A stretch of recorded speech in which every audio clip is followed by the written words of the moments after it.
Hey, good afternoon. It is the 9th of August, 2026. It is the Sunday show with Seth Andrews and Owen Morgan. Good to see you. It's been a while. I hadn't seen you since, I think, before the book. Is the book out or it's about to come out or something? Definitely, it is. Thank you for mentioning God's People on Amazon Audible. Good on you. Good on you. Yeah, Christian nationalism in the Third Reich.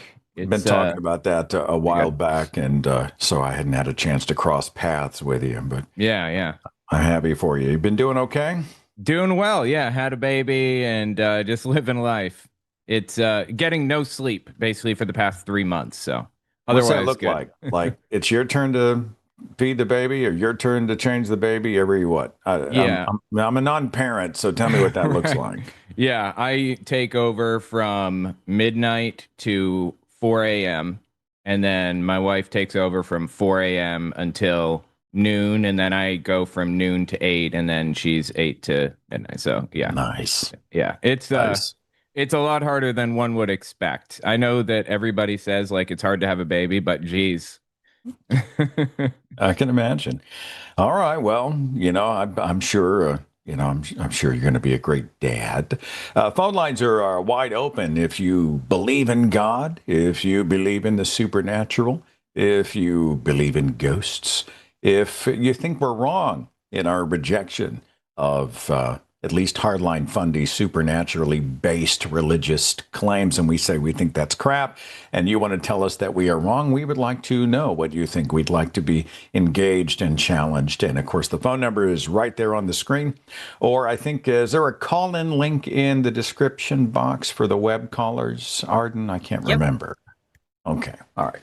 So dial us, call our digits, and engage us. And we'd like to have a conversation. Never know what you're going to get on shows like these. Oh, and you might have a reasonable, relatively deep dive into theology, or you might have somebody who dials in to say that the creator of the universe gave her 2 PhDs. This happened to us a few months back. It says, where'd you get your doctorates at? Well, the almighty creator of the universe gave me afforded me the PhDs. And, I'm like, how do you get that? Or is that an accredited university? Do you have a Pell Grant that helps get you there? Are you funded independently? What's your thesis paper look like? You just never know what you're going to get on this show. So, well, let's find out what we're going to get, shall we? Tell me about the work that you're doing on your channel right now. Are you doing mostly counter apologetics? Are you focusing on a specific religion? Are you doing something else? Yeah, I've been focusing a lot on religion on my main channel. I used to talk more about politics on there, but I've definitely narrowed my scope to religion. My Fireside Chat channel has been focusing on politics, just as it always has, and all the crazy stuff happening, and Alex Jones saying, there need to be new Nuremberg trials for Trump. Believe it or not, he's turned on Trump completely now, apparently. And Tucker Carlson, and I think Ann Coulter may have, and a few others, certainly Marjorie Taylor Greene. And one thing that I do wince a little bit at, as much as I enjoy watching the rattlesnakes turn on each other, is all of a sudden I've seen a few skeptics who are now sharing posts from Marjorie Taylor Greene and Tucker Carlson as if they buttress our position. And I just think they don't get to whitewash their past for all of the horrible, dehumanizing and destructive things they've said and done. Just because they happen, blind squirrel finds nut. Fine. They landed perhaps on one correct answer to a very easy question. Does not mean they are an ally in our fight nor should we be invoking them. I don't think. Absolutely agree. Yeah. And at the end of the day, Marjorie Taylor Greene is still a neo-Nazi, still supports, the most vile things imaginable, still a white supremacist, all of that stuff. I don't even want her in our movement. You know what? If she's fighting for the right causes, in my mind, she can do that. And I'm glad she's doing it over there in the corner away from me. Maybe we will meet at some point, but that time is not now. I don't want anything to do with her or Alex Jones or any of these other scumbags. I I've come to think, find that they're vapid and hollow and empty, and they're doing their things for their own reasons, not for the right reasons, you know? I'm all about redemption. Like, if there is someone who has a genuine moment of epiphany, well, okay, that and $5 will get you a cup of coffee at Starbucks, right? What are you going to do about it? Where's the contrition? If someone comes forward and says, I was wrong and I caused massive harm and I was destructive, okay, fine. Where are you? Are you going to stand shoulder to shoulder with us to undo the damage that you have done? Are you going to prove to us through not just word, but action that you want to fix what you helped to break?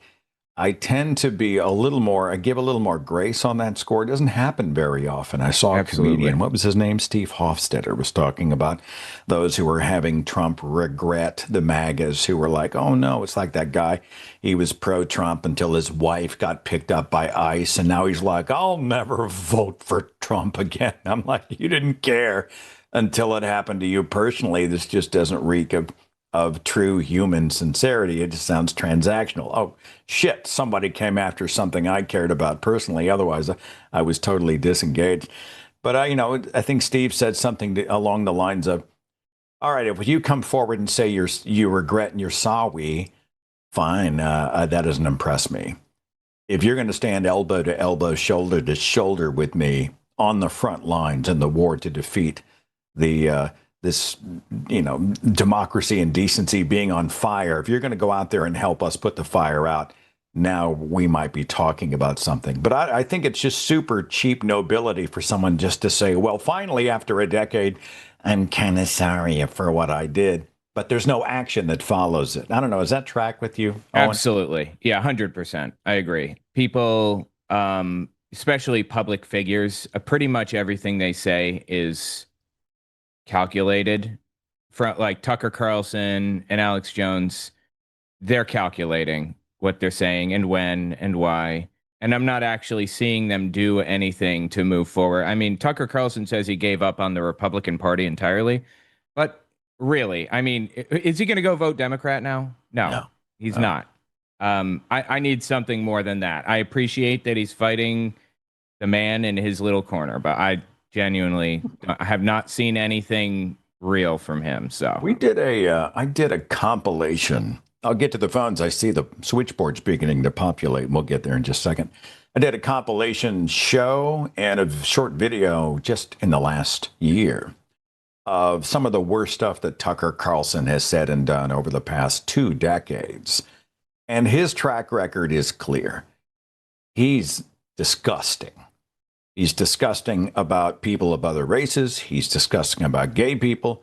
He's disgusting, certainly about women. There's all these sort of shock jock talk radio clips of him just being gross, just absolutely slimy. And this is not a one-off. It's not, oh, he went through a dark time in his life. This is who he is, and it's who he continues to be. And on to your point about people and their transactional nature, I think if you go to YouTube and you type in the words Trump and then they all knew, there's a collage or a montage of various public figures, whether it's Ted Cruz or the late Lindsey Graham, other prominent Republican figures in 2016, early 2016, warning us that Donald Trump was a sociopath, a grifter, a liar, a predator. And only after he got the nomination and they realized he was the horse that could then, win the race for them? Did they completely flip and say, oh, I was so wrong? We've all been misguided in our lives. But they juxtapose the old against the new, and you see the rampant, blatant hypocrisy. Just type in Trump, and then they all knew. It'll blow your mind.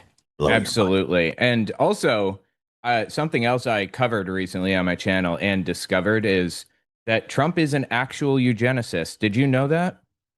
I wouldn't be He surprised. he I, talks I, about this old thing called racehorse theory, which is a term from like when he was like a teenager or in his 20s, when eugenics was viewed very negatively because of World War II. The eugenicists of the time started calling it racehorse theory. hmm, And it's not like one mention of racehorse theory. He's said it like 16 times from stage. And he just said it again about Lindsey Graham, racehorse theory. It's like, it's bizarre to hear him talk about this so openly, so blatantly. Good genes, you know? yeah. It's very Well, strange. I think he also has, for lack of a, I mean, kind of a social Darwinism going on. Like he believes the strong should crush the weak. That's why whenever he Mm, criticizes someone, it's almost, he very often will say, you're weak. That's weak. You're weak. You're weak. yeah. And he has this very shallow, tissue thin, schoolyard, one dimensional um, idea of what true strength really is, the chest thumping and the bloviating and the lifts and the shoes, right? He's going to Yes. go out and be bigger, the handshake and all the tough talk. This is a very shallow idea of what masculinity and strength and all those things are supposed to be. And he genuinely believes that the elite should rule the commoners, that the strong should dominate and crush and own the weak. And he makes no bones about it. And I look at him and I'm like, as he's posting images, AI images of himself in full military dress. And I'm like, this Silver Spoon Trust Fund, baby, is a 5-time draft dodger. He's lived his whole life absolutely coddled and bailed out. He has no idea what the rest of us are going through. And while he's gold gilding all these statues, the rest of the country's like, how do I pay for my insulin? How do I buy my groceries? What am I going to do about gassing up my car and paying my mortgage? He doesn't relate to any of that. And because we're not billionaires, well, hey, it's adapt or die. And if we die, it's somehow, I guess, a net positive for the people who deserve to survive and thrive. I don't know. That's just Absolutely. It's take. vile and disturbing. He's like a weak man's idea of what a strong man looks like, they say, right? Yeah. That's really apt. I can't get over it. I can't get over the cheap gaudiness. Yeah. Like when they show the before and after of the Oval Office, he thinks that's sharp. Like he thinks this looks like luxury. And I just think this looks like the television studio of a bad televangelist. Like this is straight up Paul and Jan Crouch. Just cheap ass looking gold shit stapled to the wall. And then you just want more and more of it. And it's just like the more expensive he tries to make it look, the more gaudy and cheap and awful he makes it. It's just bizarre. So, Yeah, he got a lot of it from Home Depot, I understand as well. It's not like top tier, craftsman, some artisan from the Alps or something carved this out of stone. It's literally just Home Depot stuff, which is awesome. fine, but like don't portray it as some kind of a special thing, you know? Anyway. All right, I see a few people queued up to have a chit chat. Let us begin. I'm going to start with James, who was calling, looks like out of Connecticut. James, are you with us? I am. How you guys living today? Well, semi conscious and ready for a great conversation. You are live and global with Owen Morgan and myself. What's on your mind? So I was looking at either of two of the prompts that are up there: the "Is God real?" or "The God of the Bible is awful." If either the two of you or the two of you collectively have a preference between the two of those, we can dive in there. It's y'all's show, but I'm open to either of them. All right. Owen, do you have a preference? I don't have a Like, preference. obviously, you must take issue with both if you want to Yeah. debate either, right? Right. And what are the Yeah, correct. prompts Yeah. again? One more time? So one was the God of the Bible is awful as a claim, and then the other was, is God real, as a question. Okay. It's compelling enough. We can do both. Just start me with, is God real? Yeah. Okay. So I will, the claim that I am comfortable making attached to that question is that there is evidence that supports the existence of a creator of our universe, and that evidence is threefold. There is cosmological, teleological, and moral evidence pointing towards, again, the existence of a creator of our universe, which is the only claim that I am comfortable making at this point in that line of the conversation. And then we can go from there. And then you're not arguing that the Christian God is real. You're just arguing that it's possible that some God created us. Am I understanding correctly? Well, I think that the larger concept of whether or not the Christian God is real is something that you get to via a breadcrumb trail of evidence, starting with the very basic premise that there's a creator of the universe. Well, why did you say that the larger macro argument about a creator God is the only one you're comfortable making at this time? Because I don't want to jump the gun to like potentially I don't want to jump the gun to projecting ideas about the Christian God onto this conversation yet. And I think any things that I would say about the Christian God, any qualities that you may already have presupposed in your head, or that come with just general knowledge of Christianity, any qualities of the Christian God, I don't think affect, again, the very basic premise that there is a creator of the universe. And then all right, so fine. You want to start us with a big picture thing, and then later on you can dial it down to a specific personal God with a proper name. So, correct, yes. What's the cosmological argument for a creator God? Yeah, so cosmologically, again, just on the very basic level, our universe is material, and our universe exists. Obviously, we exist within our universe. We can observe that we exist. So the way in which material things behave within our material universe, something material cannot be created by itself or by nothing, right? The definition of the word create is to bring into existence. So if something material exists, it had to have been brought into existence. For example, if I see a painting, right, I know that there had to have been a painter that painted that painting. If I see a building, I know there had to have been a singular builder or a team of builders who built that building in order to bring it into existence. So it would therefore stand to reason that if this is the way that material things behave within our universe, which itself is material, you can also apply that to the universe itself. Our universe is material. Okay, let me ask you something. And it exists, and therefore it had to have been brought into existence. Have you ever seen a being create an atom before out of nothing? What do you mean by that specifically? Have you what do you mean by sat being, in front of like, somebody or anything? Have you ever watched a being? Do you have evidence that a being, a conscious mind, is capable of creating a molecule with their own two hands and no equipment? Is there evidence of that? Can you prove that that has ever happened? Do you have any evidence that it's possible? Well, again, that's not my claim, though. Again, that's why I was really. I've seen a painter paint a painting. I know where those come from. Can you prove to me that a being is capable of creating atoms, molecules, whatever other thing in the universe? Because I've never seen those things created before, and I think it's ridiculous to claim that they are created when we've never seen their origin. But again, are they material in nature?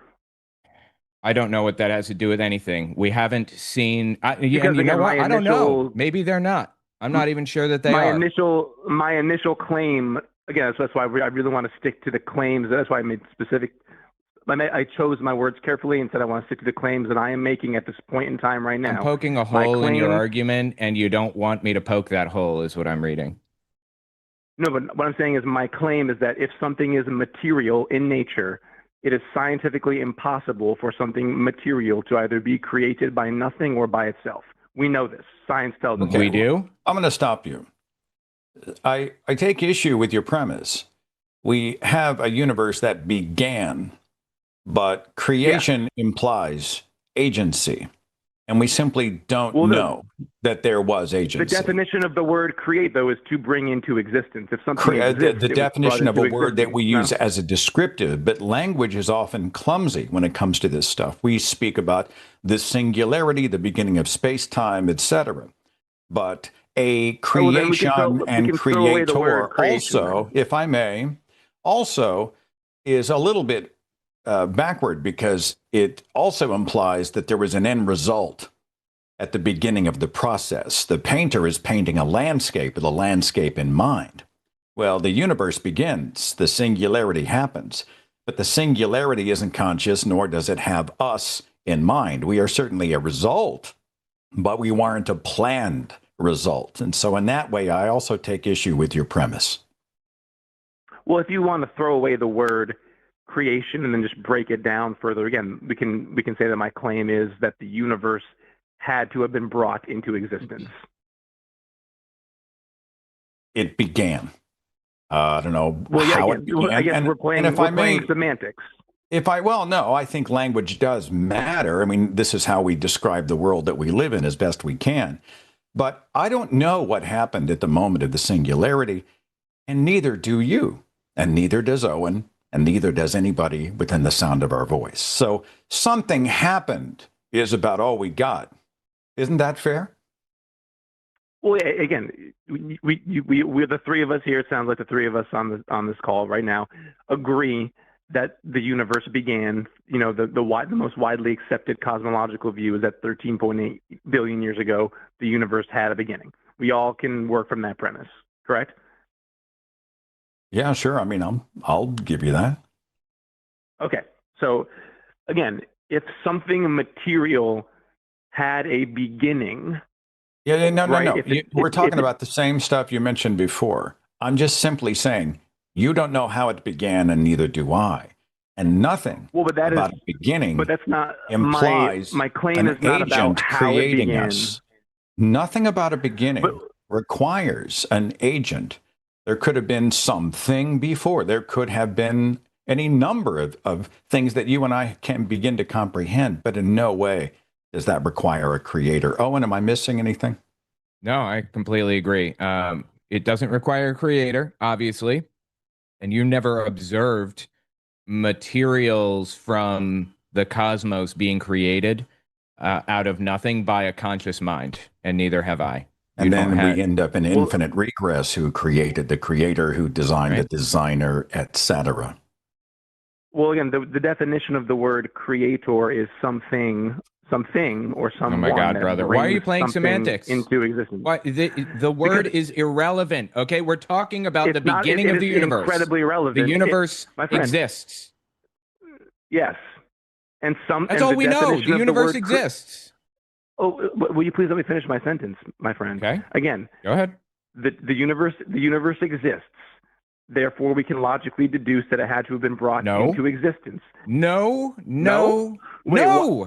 We can logically deduce that it exists. We don't know. All we know is that is that it.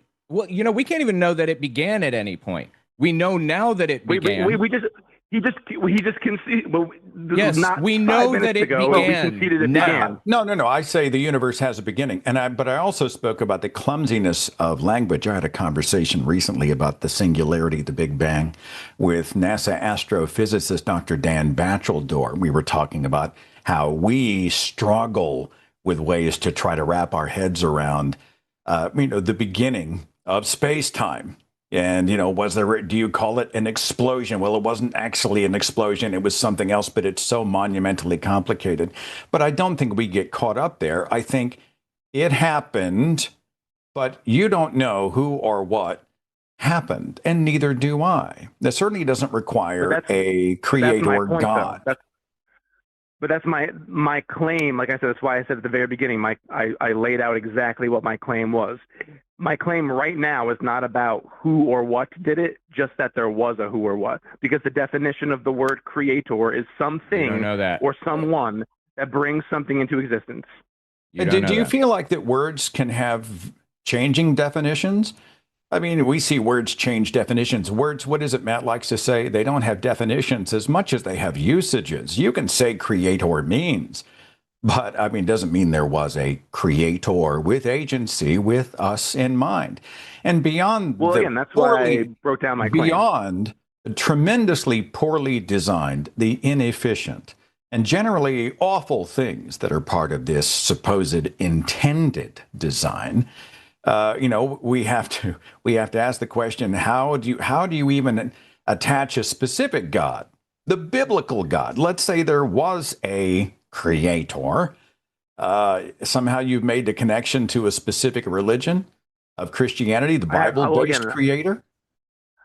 I've not yet done that. Like I said, if No, we no, want I to know break you this down haven't yet done it on the semantically, call, but let's say I concede that there was a creator and I don't. But let's say I do. How do you make the leap to a specific deity with a proper name?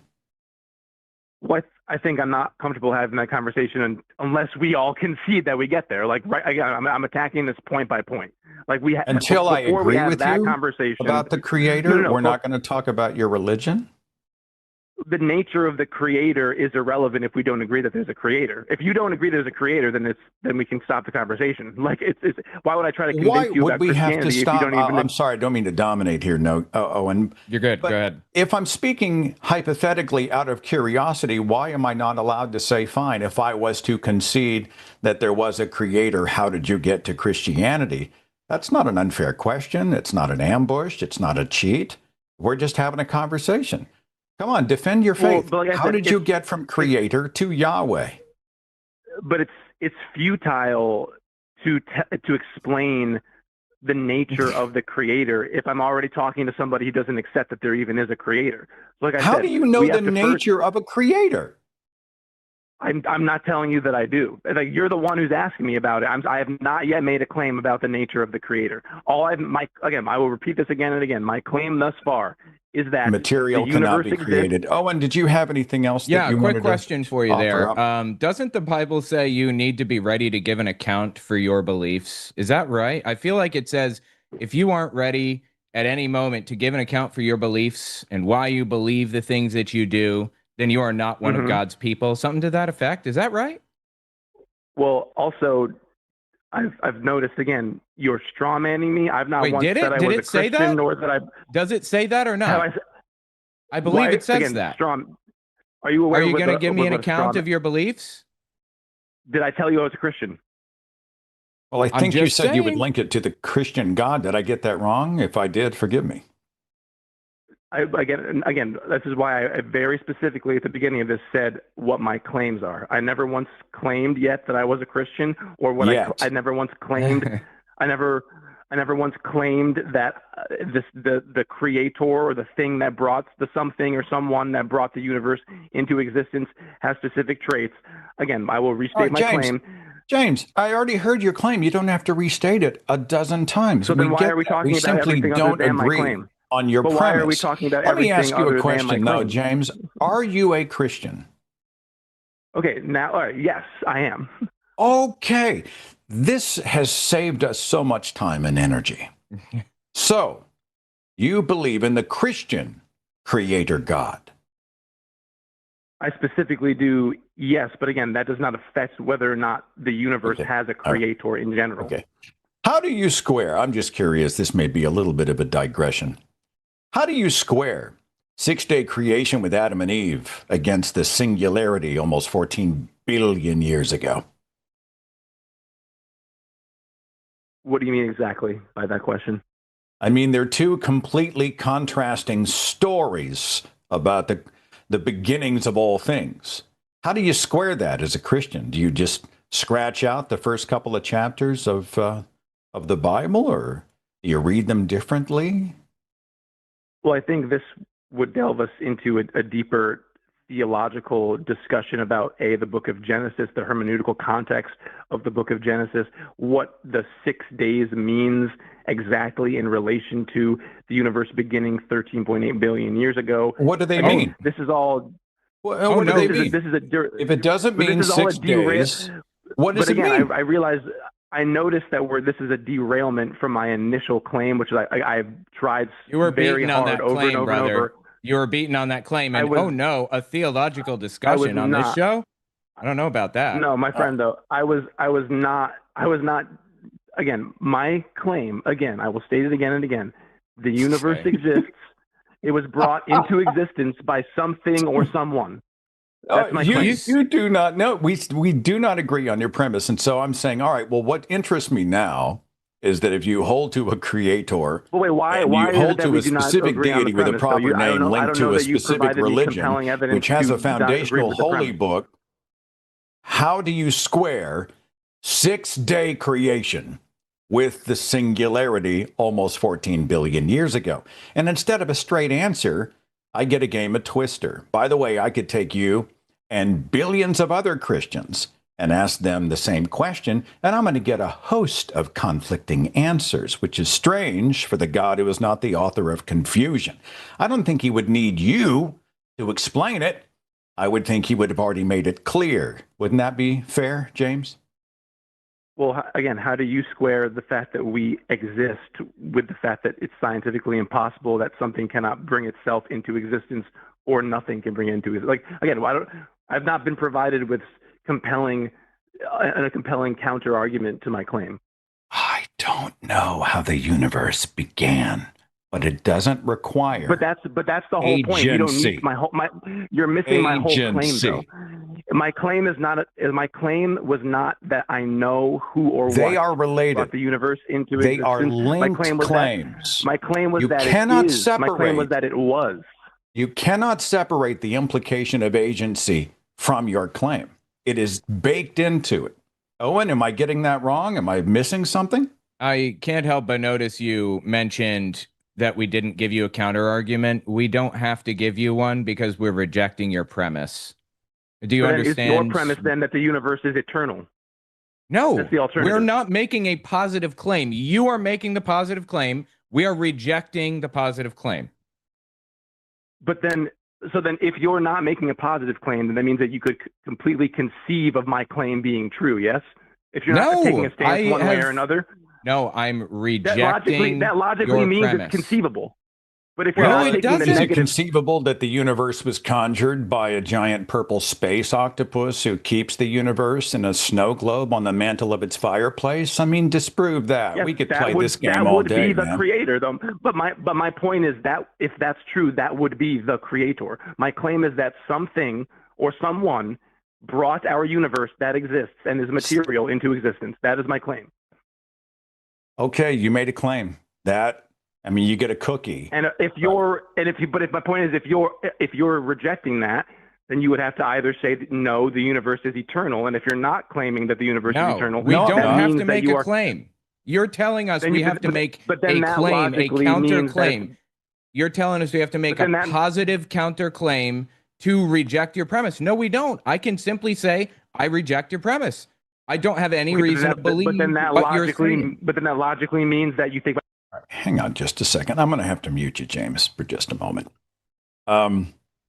It's bizarre when I ask what I consider to be a not unfair question. You're a Christian. Pause. Yes. Ah, yes, we finally understand. So it's the Christian creator God.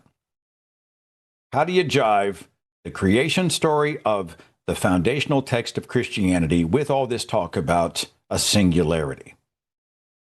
And instead of, here's how, 10 sentences, right?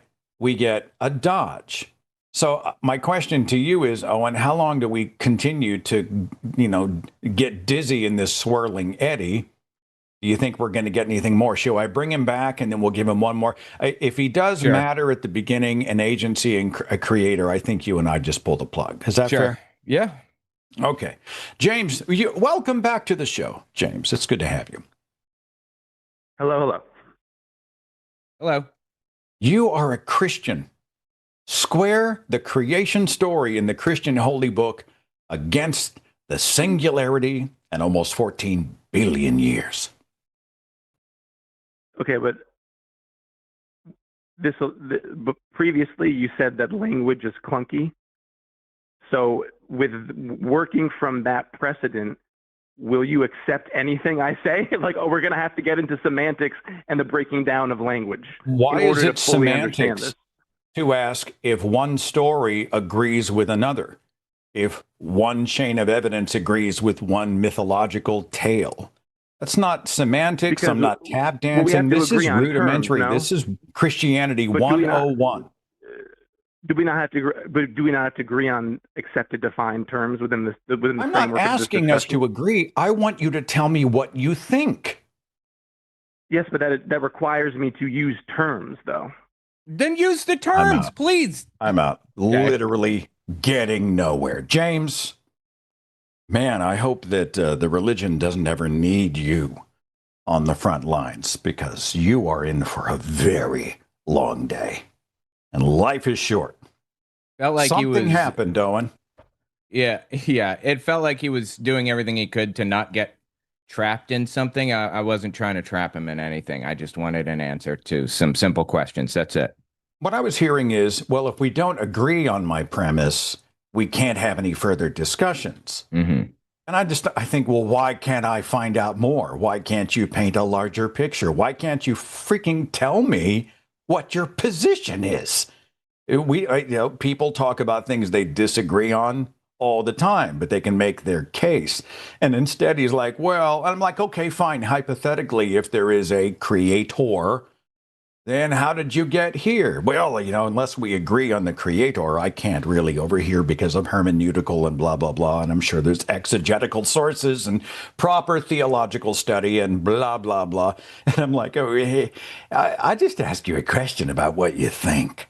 And after a while, it does get frustrating. In the chat, how do we do? Did we dump him too early, or did we wait too long? I throw myself at your mercy. Want to take another one? Yeah, Owen? I'm down. Let's do it. Let's see here. Patrick is dialing in from, it looks like, Illinois. Welcome. You're on with Owen and Seth.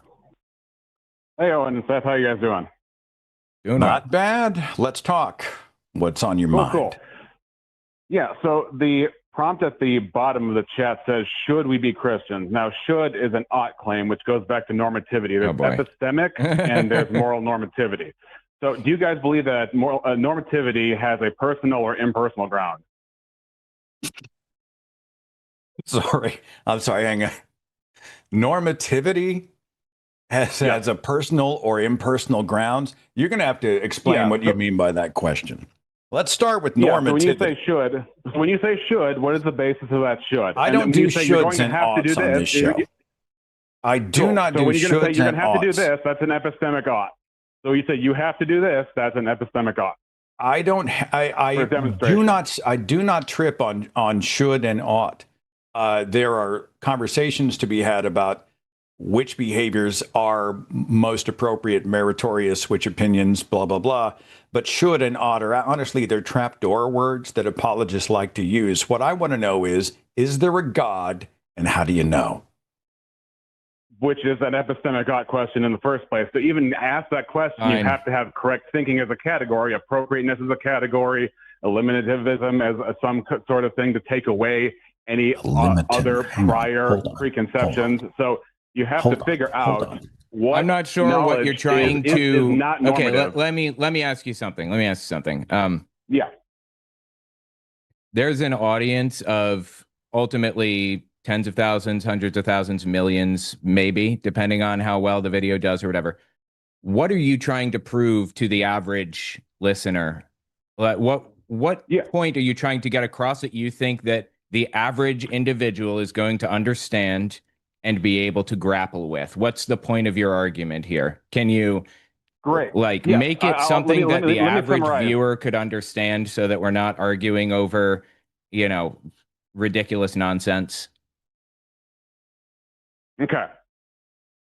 So we are in a reality with rules we did not sign up for our thoughts and our actions that we cannot escape and that we are bound to. And that includes both our thoughts and our actions. So when the prompt says should, and in my mouth, should is a tripwire, and in your show's mouth, should is not a tripwire, now we have a fundamental disagreement on the grounding of those rules. How's it a tripwire? I'm lost all of a sudden. That's a great question, Seth. Go ahead. I think I said should and ought are trapdoor questions, which are supposed to sort of derail us into theological conversations about why we would know that we should or ought.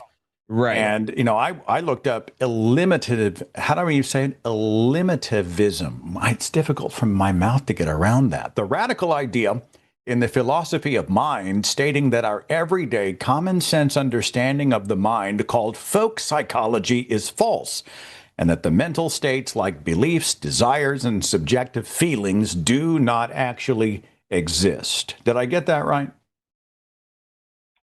Yeah. Do you hold to that position? No, but that's not irrelevant. The question is, does normativity, meaning the rules that we have already written for us that we did not sign up for and we cannot escape for our thoughts and our actions, do those have a personal or impersonal basis? I reject the dichotomy. Now, how does that get us to whether there's a God?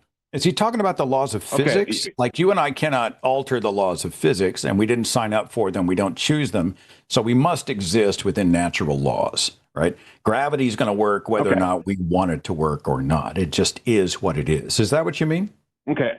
Well, I want to address, what's the other guy's name, Seth? I forgot. I don't know. He's a smart ass is what he is. He just showed up by accident. So you did author a great book. His name is Owen Morgan. Okay, Owen, you say you reject the dichotomy. Is that because you have reasons that are normative to reject the dichotomy, or is it because you just reject it out of hand and you could have accepted it? I reject it because I'm not feeding into your argument. I would like to know why you believe what you believe in a way that a broader audience can understand. Can you frame it in a way that, you know, 100,000 or 1 million other people could understand and grapple with? Can you convince an audience? Yeah. Well, I don't think anybody convinces. I think people make choices. But I think what happens is that every time we engage in a rational discussion, we are applying rules that we did not invent or sign up for every time we do that in order to deduce or use abductive or inductive. Yep. Right. Yes. So So I've said that already. So I don't know what's unclear. Well, hang on. Are you saying, is this a free will position? Is this a deterministic thing? Like I don't have a choice? No, it has to do with the rules of governing our thoughts, such as logical inference and what we are forced to decide. So, for example, if I leave a religion and I say it was because of good reasons, that means that the good reasons compelled me to leave one position and adopt another because it is conformed to rules that were outside of my control. However, the problem was those rules can be broken both morally and epistemically. You can commit fallacies. A fallacy presupposes a rule that has to be there in the first place, that I ought to adhere to, not the fallacy, but logic itself. So that means that it's not like physics where I can't escape it, but I do have an agency that can fall outside that normative, meaning that rule framework. I'm still not sure how that gets us to God is real. I'm sorry. How does that get us to God is real? Because we can't examine anything laws of logic, and I understand, you know, we live in a world where it's a shared environment, and we all make some basic assumptions about the world that we live in and everything else. How do we get to God is real exactly? Just bridge that gap for me. Because we can't examine any claims until we make sure that we know what the ought is or the should is as far as thinking itself. Why would you simply say that disagree. I should not be a Christian? If I say you should not be a Christian because truth is binding upon your thoughts, that means that we ought to believe whatever is true, right? That means there is a binding on us that we have to do it, and if refusing to do it, I just let you look. I'm an average viewer watching this video right now, and you have not given me a reason to believe. That's fine. I'm still throwing out the fact that you have rejected the question of impersonal or personal basis. Why don't you take an impersonal basis of normativity? Why can't you just say there's an impersonal reason why these rules exist for our thoughts that we can still break and they still exist at the same time? Go ahead. No, I hear a conflation or blending of, like, we know the laws of physics are what they are. And we are forced to live in a natural world where we don't control gravity. We don't control the flow of UV rays, et cetera, from the sun. And we are forced to maneuver within the laws of physics in our universe. But I think us navigating choices, and this may speak to a free will argument, assessing information, testing, retesting, walking away from a religion because we realize it simply does not work, doesn't hold water, it's immoral, illogical, it's unscientific, it's unhistoric, it's untenable. And we say, no, I don't buy that. Those are two totally different conversations. And I agree. The free will thing is totally different than all the other criteria of unreliable, doesn't work, illogical, immoral. All that stuff is great. Wait, those are all rules, aka normative claims. Those criteria are all normative claims. Wait, you interrupted, brother. You interrupted. So okay, I apologize. Go ahead. So why the Christian God? That would be a great question until we found out the exact spot of normativity. Because normativity, for example, did you and the previous caller, did you guys call each other before I? No, I just call it providence. But let me tell you why. Let me tell you why. A God belief. Okay, instead of panicking, let me tell you why exactly. The Christian God. Why? Okay. This episode just highlights that that's your only move when you have no answers. Then. Because I'll tell you why. I'll ask you why you're a Christian. I will give you an answer. Okay. And that's the last answer I'm going to give you in this Phil Bro garbage. And then you're going to work with us. You gave me a dichotomy, personal versus impersonal ground. But that presupposes normativity needs a ground of that sort. Math and logic are normative-ish. Okay. It doesn't apply in that way. That's why I reject the dichotomy. There you go. There's your answer. Now, why do you accept the Christian God over any other? Hold up a second. I answered your question. Are you going to answer my question now? I answered your question honestly in the format that you expected with an answer that you would have expected. Now give me an answer to my question. Let's say we agree with whatever premise you're making. I don't know what normative is. Let's say whatever normative and whatever. Let's say we agreed with that. All right. Well, okay. Take me on the next. Let's take the next paver forward. Step me toward the Christian God. Make your case there. Okay. So, but if I step you with the Christian God, do I use a Christian normative framework to evaluate my assessment, dude, really? Or would that be circular reasoning? Are you kidding me? No, here's the problem. If here's what's going to happen. I'll go forward and I'll give you my evidences per my worldview, and then you will drop the I'll grant it and then go back to a secular worldview to then evaluate those influences, which you haven't grounded because you said they're normative-ish, which is a very unsatisfying, you are a painful human being to talk to. Do you know that? I mean, essentially, what we're eventually going to get to the religion where we talk about a creation tale with two cosmically conjured garden nudists who talk to reptiles and a speaking donkey and 900-year-old humans and flying chariots of fire and seven-headed dragons and all that stuff. But to get there, we have to talk about normative things. Is that what I'm hearing? Those criteria you listed would be great if we had normative standards that we knew where they come from, which would characterize which direction those normative standards would point you to. The normative standards are, it's not normative in the way that you're implying. It's normative-ish. It's kind of normative. You're implying there's a being behind it. There's a God that's pulling strings and doing things intentionally, and we have no reason to believe that. Here's the problem with your reply. To say normative-ish would require an authority to bind you to the conclusion that they're normative-ish. Are you a Christian? Yep. Okay, why?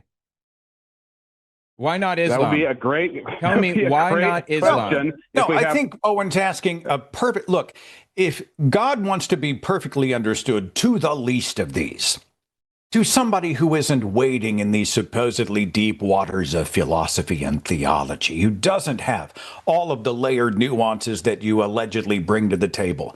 How would God be able to communicate the very basics of a salvation message without all of this bullshit that we're having to navigate? If God the entire wanted question, go ahead. Sorry, keep going. No, go ahead. I mean, I want to know if why can't the least of these, and I might be among them, why can't we understand what the hell you're talking about? Okay, all these moral pleas would make sense if you had a characterized moral framework grounded in something. To say you don't need it grounded is to say you don't need normative direction in the first place. I'm done, Owen. Are you good? Yeah, I'm done. All right, have a wonderful day. Wow, that's 2 in a row. Like, did we lose a bet? What happened? I want to know. It's like the people who say, and this is a cousin to the conversation that we just had. It just popped into my mind. It's not a direct example, but people will say the wild complexity of all that's around us, blah, blah, blah, #design. And you and I know that any engineer realizes that the most amazing design, the most effective design is the one that is most efficient, right? It is distilled down to its simplest parts with the fewest amounts of waste. And I feel that about argument. I think a benevolent, an omni-God, omnipotent, omniscient, omnibenevolent God would be able to say, here's where I came from, here's where you came from, here's what I want. Here's what the hell is going on. And to do so without all the Philbro, like, I don't even know what we just heard about normative stuff. I don't understand why basic questions get dismissed as either a diversion, a distraction, or irrelevant. I don't understand that. Very simple. Like, why do you believe in God? Why do you believe it's the Christian God? It's very straightforward. These people just don't know how to answer the question. So that's what it is. You know what? You don't have the framework. Is it a little bit like you don't have the Christian framework, so you can't properly have the conversation? Sounds a little bit, and I may be wrong, like you can't understand Jesus without the Holy Spirit to guide you. But you don't get the Holy Spirit until you accept Jesus. So how am I supposed to find Jesus? I don't understand at all exactly what that's about. Absolutely. How do I get saved to get the Spirit to help me get saved? It's bizarre. It's bizarre. I do see on the switchboard, John, and the phone line's wide open if you would like to engage with some conversation that isn't like the ones we just had. Philbro garbage. We would love to talk to you. Call us. Have your people call our people. Owen, what religion did you come out of? I was a Jehovah's Witness. Yeah, I was a Christian ultimately. If someone had said, prove your God, would you have been able to engage in a more direct way? How would you have proceeded in the face of that question? You know, I've never thought about that. I was a Jehovah's Witness before 18 years old. I left when I was 18. So I don't know that I put a lot of thought into it, but I'll tell you what I probably would have said without having put much effort or thought into it. I would have probably gone with the old fine-tuning argument and the watchmakers argument. That's probably what I would have gone with. Now I see why those are, not good reasons to accept a God, certainly not the Christian God. But yeah, what about you? What would you have gone with? For us, we started with the answer and then asked the question. So for us, it was always just a foregone conclusion. Well, of course there's a God, and that God is my God. And I was never asked to defend my positions, really. I would make claims. I would go out and say, Jesus did this, died on a cross, and he's coming again, and there is a heaven, there is a hell, and Noah built the ark and all those things. But I was never in a position or an environment where I was disagreed with overtly. And so it was always like I had this convenient thing where it was just true because it is. And then when I got out of the faith or was starting to deconstruct, I remember I started to engage experts, theologians. And I don't know about you, but the more I asked experts to explain stuff, the further away from the faith I found myself. It's like the Abraham Isaac story. So I'm like, is Abraham a hero of the Christian faith? Absolutely. Do you feel like we all need to have the faith and character of Abraham? Yes. If God told you, commanded you, as he did in the Bible to Abraham, to take your child up to an altar and drive a knife into his chest until he's dead, would you do it? And for many, it's the first time they've ever been challenged in that way. You can see them shudder and blink a little bit, like, and they short circuit just a little bit. And then, well, it was a different time. God would never do anything like that. The angel stayed the knife, and Abraham probably knew that, and they just find ways to not answer the question, which still stands. Would you be as obedient as the Bible hero Abraham if God told you to execute your kid? And I think, that's a useful tool in some conversations with Bible believers. It becomes both it becomes a question about the mythology, but it certainly becomes a question about the morality. I don't know. Absolutely. Yeah, I agree. I didn't exit religion, though, because I recognized how scientifically incorrect they were. Fascinatingly, I think it was because Jehovah's Witnesses taught me to think that every other religion out there were just a bunch of scam artists. And when I realized they were scam artists too, I just naturally defaulted to, oh, this whole thing is all a scam, all of it. Is that like, what was it that got you out? Oh, there's 1,000 things. I found myself in the 90s starting to scratch out specific scriptures. A friend of mine came out as gay, my best friend. I had no idea. And I remember, we didn't speak for a year, and I was like, he's going to hell, and God's going to judge him, and, he's a sodomite and a pervert, and I did all those things. And then after a while, I was like, I sure miss that guy. He's the best guy in my life.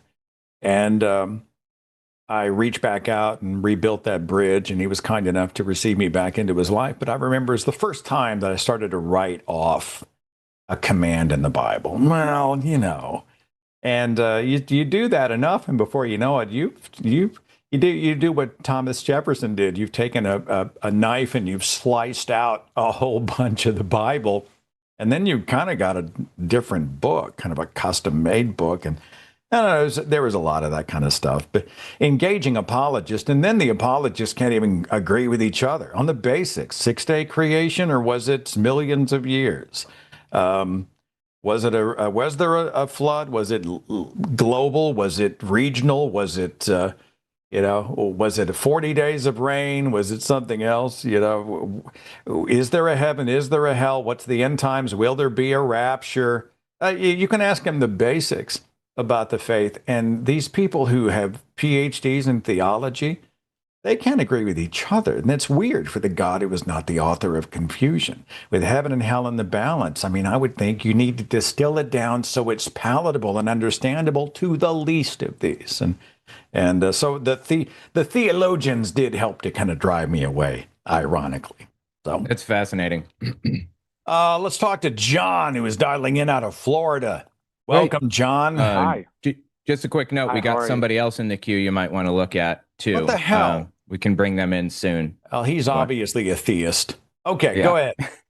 Sorry, John. Yes. Go ahead. Can you hear me? Yes. Hello? Yep. Yeah, you guys can hear me? Yep. Sorry, okay, good. He does this every time. Hello? Go ahead. You're here with us. Go ahead, John. Oh, okay, sorry. Yes, I was going to say that the first two callers were trying to smuggle in basically to not force you, but they wanted you guys to accept God exists before they went into whatever spiel they were going to go into next. And that's the problem with a lot of theists. So they have to understand your positions, that you guys don't have sufficient evidence to know God exists. So therefore, why make the next step?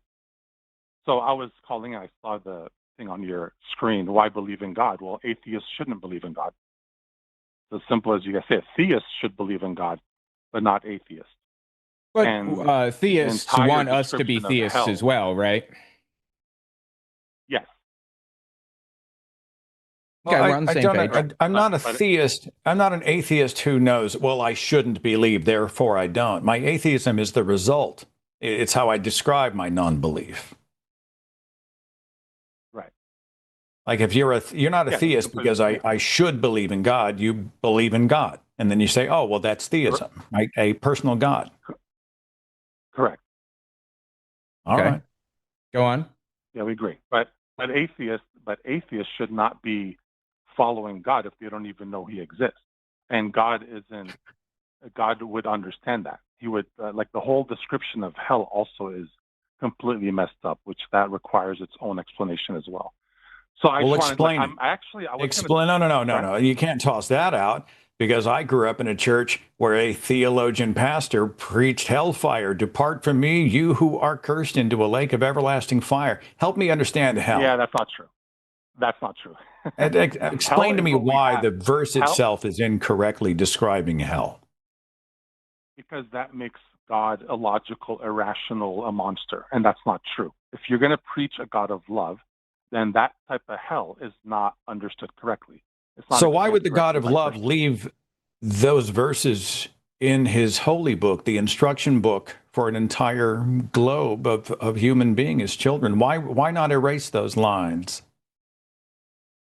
He doesn't dictate the Bible with his own hands. It's not like he wrote the Bible himself. He's God. He can do whatever he wants. If it's wrong and he knows people are going to get it wrong, why wouldn't God shore up his instruction manual so there's no confusion? It says that it's inspired and preserved through all time, right? So it's not wrong. What is on the page is literally correct, right? According to the Bible? No. The Bible is just a book with words in it, and we don't know. A believer can say that those words were from God, and they are, but not dictated by him. So you agree that those words came from human beings? Well, we agree on that, but I want to know if it's still the Bible, the foundational text for Christianity. Why would God not clear the record? Well, at the time, back then, the understood message of hell with the burning and all that stuff would have to be clarified, even back then, not only today. Yeah. Hang on just a second, John. Why would God allow the wrong message to be part of his Bible? It's not the wrong message. It's just misunderstood. It's, depart from me, you who are cursed, into a lake of everlasting fire, prepared for the devil and his angels.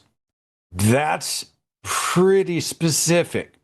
So if there's a better way to phrase it that's less confusing, God can fix that. And if it's wrong, he can delete it.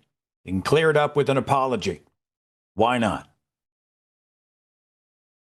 Well, when he says depart from me and all that stuff, like he made also the human brain, like for us to think about these things. So I don't think God said depart from me mean out of like no love, just go away from me and then you're going to burn in hell forever, because that contradicts love.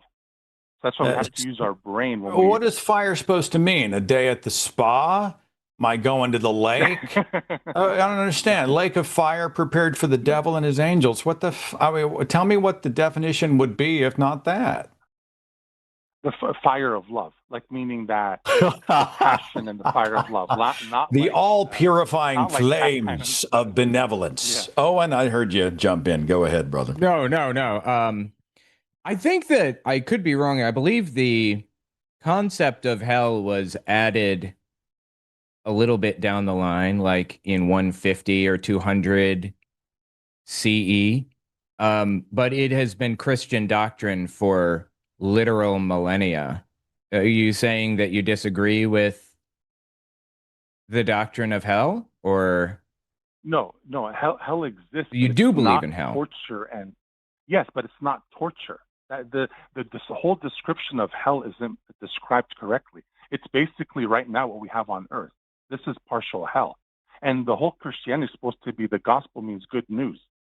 So what good news are the first two callers giving you guys? Where's the good news? Am I hearing wrong. that if it's good in the Bible, that means it's legit, but if it's bad, it couldn't be from God because God would only be good? Yes. Correct. Because love exists, and if love exists, if there's a God, then he had to make that love. So we can't just take the Bible and say all of a sudden we read one verse and, oh, God's a monster here, God is love here, then this God doesn't exist, or they're making it up all in their head, which is further evidence that atheists don't have to follow God. If this is what's presented, why do you guys have to believe in the Bible? So when you say atheists don't have to follow God, what you mean is God will not punish us for not following him. Is that right? Correct. Interesting. Okay. Luke 12:5, but I will warn you whom to fear. Fear him who, after he is killed, has authority to cast into hell.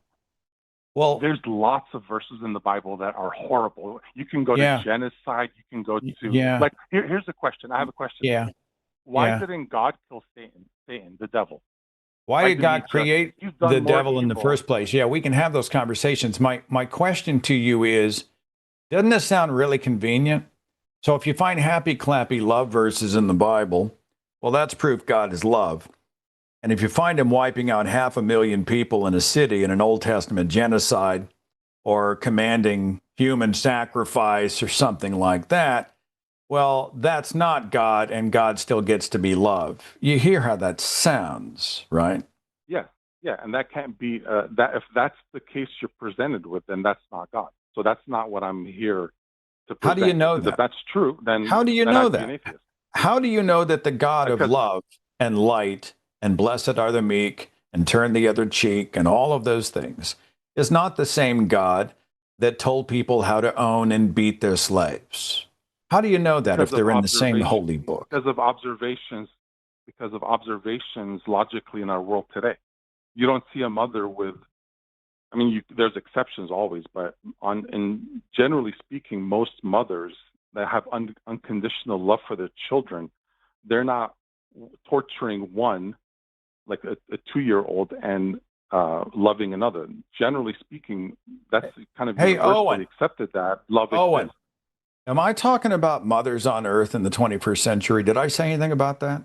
Did I say anything about human beings? No, I don't think so. I don't remember saying anything about 21st century mothers and their children. Let me double check that. Anybody have a Post-it note with that on it? No, I'm talking about the books of the Bible, which describe the Christian God doing and saying specific things. If you're going to hold on to the good, yes, God is love, how do you then reject the bad? They would have to be explained. Yes, it would have to be explained. Please explain it. Yes. Well, the two options are atheism. God doesn't exist because you can't be a monster and loving at the same time. And the other option is... No. Hang on. I got to stop you there because that's a faulty premise. You could be a malevolent God. You could be the God of mischief. You could be a God of any number of qualities. God doesn't require a loving attitude or benevolence. You could be a shitty God, a horrible, sadistic God. That made love? Doesn't make much sense. God makes love. The book of Isaiah said God creates evil, right? God, according to the Bible, God creates evil. So if God made love over here, but he created hate and evil over here, so what? Yeah, but still God. That doesn't make sense. That doesn't make sense. Doesn't. Like, why would I follow a God like that? Yeah, I agree. Why would you follow a God like that? I think you've made a religion in your own image, Owen. I'm hearing that he's grabbed a few. You guys, I don't. You plucked a few pieces off of the Bible tree, but we have to talk about all the other fruits that are still hanging there, don't we, Owen? Yeah. Wow. It feels like you came to the right conclusion by accident there for a second. The thing is, the Bible has hateful stuff in it, right? Obviously. And it has loving stuff in it. New Testament and Old Testament. There's a guy named Marcion back in the, I think, 200s maybe. who proposed the possibility that they were actually two different gods, because the Old Testament God was so vengeful and hateful, and the New Testament one was so loving. So how do you square that? The Old Testament God is God introducing himself to humanity little by little. So, but that's hateful, right? But it's hateful because humans are hateful. So remember, God is. I don't understand people from being. I know. I'm trying to explain it. He's trying to fix people from being hateful to be more loving collectively as well as individually. So all the nasty stuff you see in the Old Testament is because humans were nasty collectively overall. Okay, well, let me lay this out for you. When I meet somebody who I'm trying to be nicer, or who I want to be nicer to others, I'm not an asshole to that person. I model good behavior. I show them what it's like to be a good person. And I would maybe, if I were in God's place, I might even encourage people to write this down. Be like this, be nice, be loving, be caring, take care of each other and the people around you. Don't be hateful, don't genocide anybody. God ordered genocide done. You think he was trying to teach him to be nice when he ordered genocide? He did not order genocide. I didn't order genocide? Beings. No. Yeah, when he commanded this is why the Bible when he commanded Moses, the army, the Midianites to be slaughtered and the virgins kidnapped, that's a command of Yahweh. Those words? Who wrote those words? Well, so you're saying the bad stuff is humans and the good stuff is not? Who wrote those words down on paper or whatever they were writing on back then? We agree that the Bible was human written during a highly superstitious time, but the story is chronicling supposedly the Christian God. So you're grabbing some that you like and you're discarding a lot that you don't. And all scripture is inspired of God, so on and so forth. What's that verse? I just had the verse pulled up. 2 Timothy 3:16. All scripture is God-breathed or inspired of God, as my version said it when I was little, and useful for teaching. All scripture is inspired of God. Also, do you know that there was research done not too long ago that found that people that live in Lebanon have 90% Canaanite DNA, and the Jews have a mandate from the Bible to genocide Canaanites, and that has led to Israel attacking Lebanon. Did you know that? So God's direct commands from the Bible are leading to genocide literally today. Right, but how do you know those are God's direct commands? I don't believe that they're God's words. I don't believe any of it is God's words. Right. I agree with you. Those Why do you? God's words. Why do you believe any of it is? Because that's first of all, we agree that those aren't God's words, and any things you see written down in any book, not only the Bible, it has to be interpreted correctly, because you can't just say these words are directly from God when there's no sufficient evidence. We're not saying they're directly from God. We're saying that the religion and the major denominations that represent that religion are saying that these are words dictated to human beings directly from God. So we wipe the Bible off the table. We just wipe the Bible off the table. Who needs it? We don't need it. It's confusing. A lot of it doesn't seem relevant. A lot of it's hugely problematic. We're just going to get rid of it. Would that be fair? No, because it's a kind of like a history book. It's not only. But it's not. It's not history. So. Well, I mean, yeah, but that's history isn't historical evidence isn't always like sufficient evidence anyway. So, but it's meant to be a historical book. It's like describing the history of God's relationship with human beings back when they were nasty to a little bit better today. Not much better, by the way. All right. Well, so God's relationship with the Israelites when they disobeyed him, and then he smited them, and he had them executed by swords, and he dropped plagues on them and all this other stuff. That's a relationship with his children. So we can hang on to that because it's in the Bible. with the correct interpretation. It's not literally correct, because if it's not literally. So the command to slaughter the disobedient Israelites, that's a metaphor for something else. Yeah, because a human being wrote that down. We agree on that already. God didn't write those words down in the book. Well, a human being wrote down the love verses that you're supposed to hang on to because they're useful, right? I don't understand how you can use one set of rules for one and a different set of rules for the other. Because the Bible is not sufficient enough evidence for a Christian God. Like that's why I was agreeing with the first two callers. You can't just give a book to an atheist and say, here, believe, or accept, or you know what I mean? It doesn't make sense. That's why. Why not? First two callers. What other method would there be? If God wanted to communicate the truth of himself to me, and he has a foundational text for the whole religion, what else would I need? What else would he be using?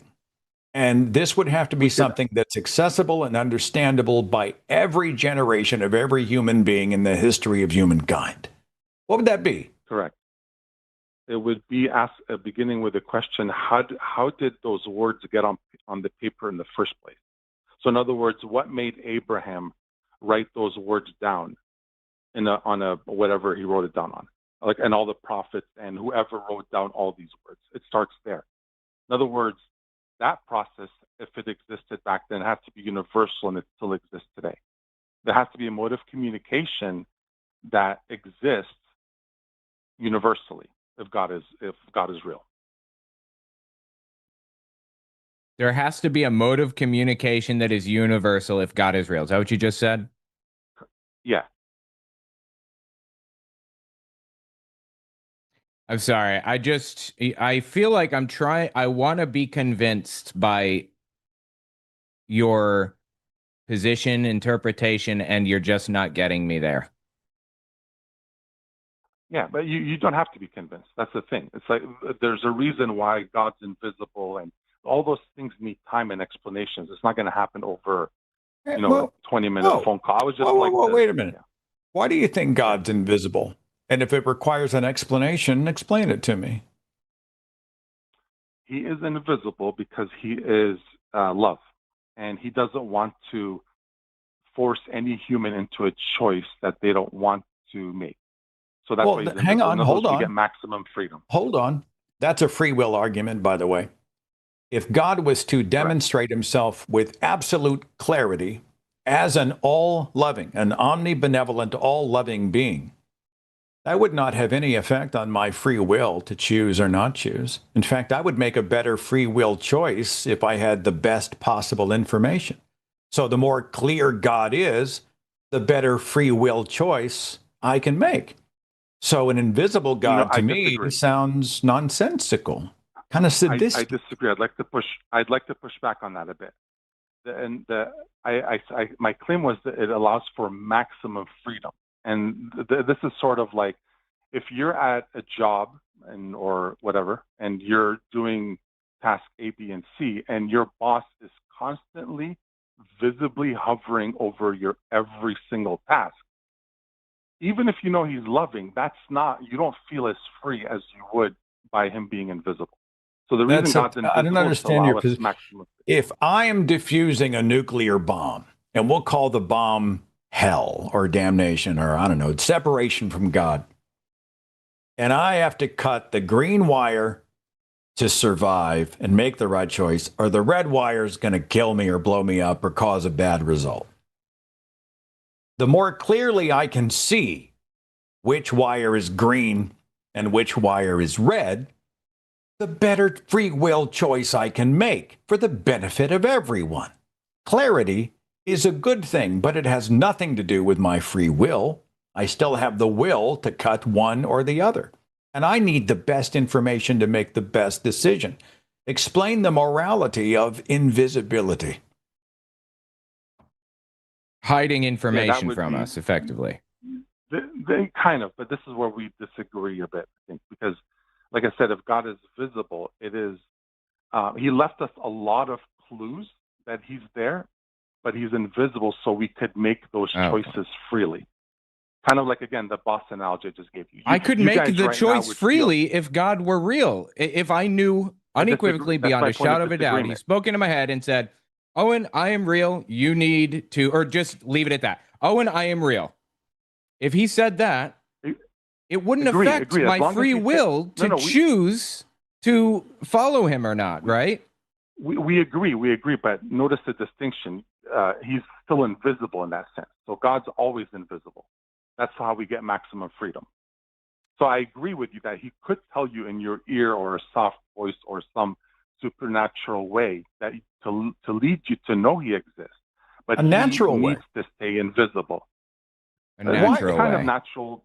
There's a lot of natural and then why God is supposed to interact with the natural world all throughout Scripture.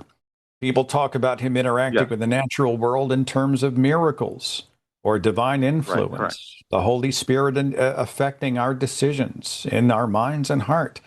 This required invisibility and detachment because he has to give us maximal free will. I disagree with your premise entirely.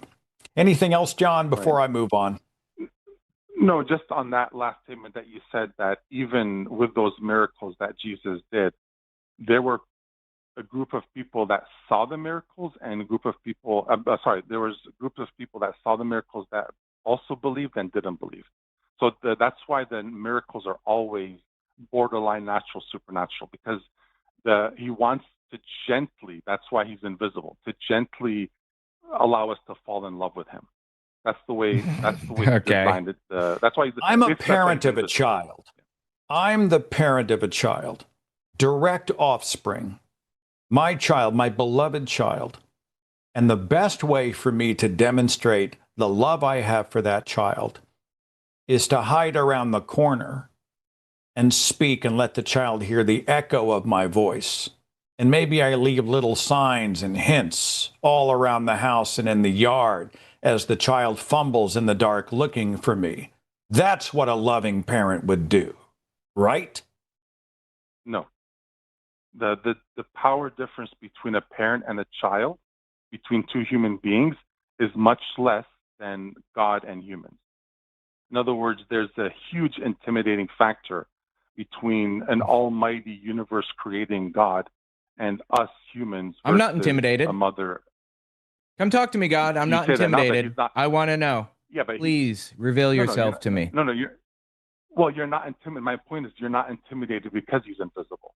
He's gently laying clues for you to slowly over time, because your lives aren't over right now. You never know. In 30 years, you guys might be both theists, or 50 years or whatever. So that's why time is there. Why wouldn't an omnibenevolent, actually let's call it omnipotent, a God who can do anything, would be able to manifest himself in a form that wouldn't overwhelm me, would absolutely demonstrate his truth, evidence of his existence, and he could do so in a way that wouldn't freak me out or overwhelm me. That God, an omni-God, could pull that off pretty easy. This is it, pulling it off. The scenario you have right now is that he is presenting himself in a way that's not intimidating. I got nothing. He's failing because nobody believes in him. Two-thirds of the planet worships a different God or none at all. That's how effective God's hide and seek has been. Knowing that, don't you feel like God could come up with a better method for revelation? No, because then the maximum freedom would be removed. John, thanks for the call. I hope you are doing well. I hope you're safe down there in Florida. Much appreciated. All right, we'll see you later. All righty.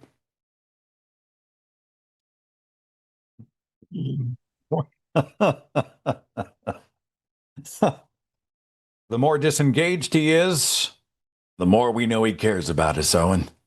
I don't believe that these people really believe this in their heart. They don't apply this same logic to anything else in their lives. I mean, they probably do believe it, but if they used basic, straightforward logic that they use anywhere else, they would never buy this stuff. It's fascinating to watch people do mental gymnastics on situations that, when framed in a different light, don't add up that way in their minds at all. We would love to talk to you about God, spirits, the supernatural, ghosts, posthumous existence, aliens, whatever. And you're welcome to dial in. The phone number's on the screen, and the web call-in link is in the description box of the broadcast. I talk a little bit about, you mentioned the double standard and how people use one set of rules for their specific deity, but they don't apply them elsewhere. And a faith is a great example of that. I used to watch, I don't have a lot of time these days to watch, but I used to watch a lot of the street epistemology videos with Anthony Magdabosco and those guys. And they would go out into public places and they would just engage people on camera. Hey, can I talk to you for 5 minutes and 10 minutes and ask you about it? And a lot of them were people of faith. And they would in good faith say, well, you know, explain, how do you know? How do you get there? Where did you come from? And a lot of people say, well, I believe it on faith. It usually flies back into faith. And I think the questions are often, well, is faith a good way for us to determine whether or not something is true? And they say, yes, you know, I have faith. Even faith as a mustard seed can move the mountain, kind of thing. And I'm like, well, you know, when you send your kid off to college, you don't just take it on faith that it's a good school. You travel there, you tour the campus, you speak to the faculty, you read reviews online, you look at the numbers to see if it can be afforded, the reputation of the university, right? When you buy a car, you don't take it on faith it's going to be fine and just plunk over your money. No, you research the vehicle, you go out on a number of test drives against a bunch of other vehicles, and there's a whole process. If somebody shows up or calls you and says, hey, Google needs to update your listing, all I need your credit card. You don't take it on faith that the Google call is legit. It's your skepticism about it that may protect you from getting scammed. And so, we reject faith in almost every other aspect of our life. But this idea that it's a plus when it comes to the faith is just crazy. I don't know. I'll let you respond to that while I reattach my headset here. Yeah, no problem. I absolutely agree. I just don't understand where the logic is coming from. I don't understand why they don't see it for what it is. I mean, I was there myself. I suppose I get, that Christianity is deeply programmed in, but I feel like when I took a genuine, real close look at my religious beliefs and my justifications for them, it was over. I mean, I was willing to accept that it was real. But the moment I took an adversarial look, it was over. And all of these people calling in are taking adversarial looks. I just don't understand. It's wild to me. I think if you're an atheist, you shouldn't believe the Bible. I feel like that's it's reversing the scenario. Like, I studied the Bible. Finally, in my 30s, went back to Genesis 1:1 and just poured through the whole damn thing again, but not as a love letter. I read it like I would read any other book. And it was after an examination of the faith and the texts and the history of the religion and the counter-apologetics claims that I just realized, no, I don't buy this. And then I said it out loud. So it wasn't, well, you shouldn't believe the Bible because you're an atheist. Because, I think I'm an atheist, at least especially in regard to Christianity, because I read the Bible. It just seems backward to me. Owen, backward. Absolutely. So it was your, I'll get to you in just a second, Devin. Was your apostasy like a snap of a finger? I mean, it was like, boom, I don't believe, or did it, because it took me over a year.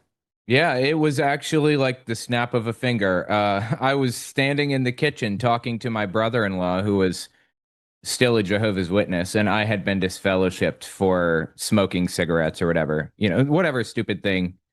Anyway, I was standing in there, and he said, "You know that the founder of the religion of Jehovah's Witnesses had a mansion built and deeded to old Bible characters, like Jacob and Isaac and Abraham, and he stayed in it just to keep it warm for them till they returned." And I was like, wow, that's the thing that kind of made me realize, oh, they're all full of it. They're all crooked and taking advantage of everything, right? Yeah. The televangelist would be a great argument against Christianity. Why would God sit back and watch Creflo Dollar ask his audience for $50 million for a brand new Gulfstream jet when there's so much starvation and cancer and suffering and homelessness in the world, you know? Absolutely. Joel Osteen, what's his net worth? It's at least 50 million, a $10 million mansion. The guy's just a rock star down there at Lakewood. And I just think in a world with this much inequity and inequality and suffering, he's living in a $10 million mansion, and God doesn't come down and throw out the money changers. I mean, I think that's one of 1,000 different positions that that might help to nullify the quote unquote goodness of Christianity. I don't know. Anything else before I move on to our next call? No, I think that's it. Yeah, completely agree. Jehovah's Witnesses, were you allowed to drink coffee, or is that Mormons? That's Mormons, yeah. Okay, we could drink coffee. We can even drink alcohol, but in moderation. You can't get drunk, you see. I mean, a religion without coffee for me would be just a non-starter. Like you would know that's a false faith. No Absolutely. Coffee. No, this is not a religion of God. Just a quick note. Do you know why that rule exists in Mormonism? Some of the audience may not. I do not. Because if I remember correctly, Mormons in the audience can correct me if I'm wrong. I believe it was because of a conflict between Joseph Smith and his wife, and they were spitting tobacco on the floor, and she was getting annoyed by it. So she basically had tobacco banned, and it was some kind of a revenge thing with like the no hot drinks or whatever. I don't remember. Someone in the comments finished that for me. It's wild. When the American Atheist National Convention was held in Salt Lake City, which is a beautiful city, but we're surrounded by Mormon temples. I'm not doing a show on Mormonism. It just popped into my head. And I remember we were just walking around looking at the architecture going, holy shit, somebody's got some bank. Somebody's got some financial resources tied up. And I guess you can go tour some of those temples and whatnot. But, a lot of people don't realize that the Mormon church actually is heavily invested in businesses. They run shopping malls and retailers and all these other businesses that just fan out from the mother church, and they make a ton of money, especially relative to the percentage of people that practice it. Davin, I hope I'm saying your name correctly. Is it Davin or Davin from Tennessee? No, you got it. You got it right the first time, Davin. Welcome. You're on with Owen and Seth. What's on your mind? Awesome. I'm glad to be here. So, well, I just first wanted to kind of state my intentions or just where I'm calling from. So I've been a baptized Christian for 6 years now, and I have, just bear with me here. What I'm trying to say no sweat. Is take your time. Okay, cool. I've been listening to a lot of debates and just questioning. Like I loved hearing you guys talk about your kind of stage of deconstructing or just thinking more critically about all this. That's kind of where I'm at this point. So I'm really just trying to have a thoughtful discussion. I believe I know the scripture well. I feel like I'm well informed, with this book, and I'm just trying to think more deeply about it. So I just wanted to say that off the rip because Okay. All right. What I heard is you're a Christian, but you are taking potentially a fresh look at the faith with a critical eye. Is that what I'm hearing? Yes, because when I hear these debates, I experience a lot of cognitive dissonance, and I've been thinking deeply about all this stuff. So I just want to kind of meet you where I'm at and share either like my faith, my reasonings, and just that's all I'm saying. Like I'm not trying to prove a point. I want to share the faith I have, but I'm also questioning this faith to some extent. Well, lay it out for us. Where are you now? Paint the picture in general terms. Well, So the reason I'm a Christian, and I find it hard to believe I can be convinced otherwise, is because I do believe it's the best story, the best reasoning for life, for even this call, for everything. Because Seth was talking about like, I about like, I do believe it should be, if God wants the truth to be known, and the truth should be simple enough that the least of us can understand it. And I believe that's what Jesus teaches. He says, I thank you for, he's preaching and he thanks God for hiding these things from the wise and prudent. And this verse I think is very tantalizing. He says he says that he traps the wise in their own craftiness. I think that's a very powerful verse. And then also, hang on. Yeah. When the Bible says God uses the foolish things to shame the wise, what he's saying is he's purposefully taking people who are attempting to, through intellect, figure out what the hell's going on. And he is acting in a counterintuitive or even an unintelligent looking way to confound them on purpose. And I want to know, if you were trying to sell the truth out there, you had a position or there was a reality that you felt like people needed to know, would you purposefully be confounding and confusing? Well, feels like that goes against him leaving little clues, right? Like the last caller said, God leaves clues for us. It seems like that's the opposite of that. Well, I think this is even in the Bible when his disciples are like, why do you speak to them in parables? Why do you hide these things?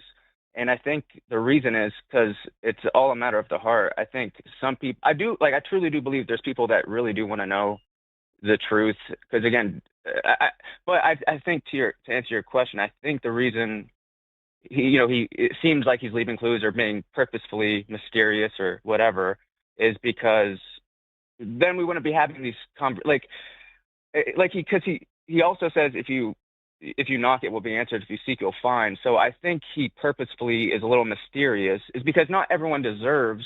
Let me not go there. I think. Hold on, hang on. Okay. So yeah, there's a lot of stuttering and stopping and starting with different points, and I really want to draw us back and sort of let's distill this down. Okay. You are talking to two people who, with all of their heart, sought God. Right? We said the salvation prayer. Mm-hmm. We followed the Roman road, or whatever the Jehovah's Witnesses do. I mean, mine was the Roman road. If you confess with your mouth that Jesus is Lord and believe in your heart God raised him from the dead, you will be saved. And even today, whatever's true, we want to know that. So when you talk about there are people out there who genuinely do want to know the truth, I think I might put all three of us in this category. Right? Everybody Owen and I wants certainly qualify. We want to know what's true. Yes. Mm-hmm. So is that fair? Well, maybe I'm not understanding your question. I do believe we're all, truth seeking here to some extent, but I don't know what our hearts are because I feel, and again, this is why I think it would be hard for me to not be a Christian, because I take all my questions with the understanding that his ways are higher and that I need to change. I need to renew my mind, change the way I understand him. And I think, I'll just stop there. Hang on. Owen, I promise you're next. Oh, you're good. You're good. All right. So if it makes sense, we say, that makes a hell of a lot of sense. If it makes no sense or little sense, scientifically, historically, morally, then we say, well, I'm not supposed to understand. Trust not in your own understanding, according to the words of the New Testament, right? So if it makes sense, it's true. And if it doesn't make sense, it's true. Is that what I'm hearing? No, I get your question there. I think, well, yes. I mean, I guess simply yes. That is my perspective. If I don't understand it, it's still true. Like, for example, I don't want to go into this area, but unless the conversation goes there, but we can, because I don't understand. Sorry, I'm not trying to. You're fine. What You're I'm trying fine. to say You here, don't even worry okay, about cool. it. Sorry. Thank you. What I'm just trying to say is, with all the genuine questions that cause a lot of cognitive dissonance, like how can a loving God do this and that in this situation, I still take the position that it's a loving God. That's his character. So everything must. I feel like there's at least some way to justify it. And so, to your question, yes, I do think even if it doesn't sound true, it's still true. That does that answer your question or my position? Owen? Do you think that I do you see a problem with that? Like there's no kind of trap door. There's no possibility of you being incorrect in this scenario. Do you see how reasoning your way to something is important and coming to the same conclusion no matter what the answer is could be a bad thing? I do, but I think and I'm,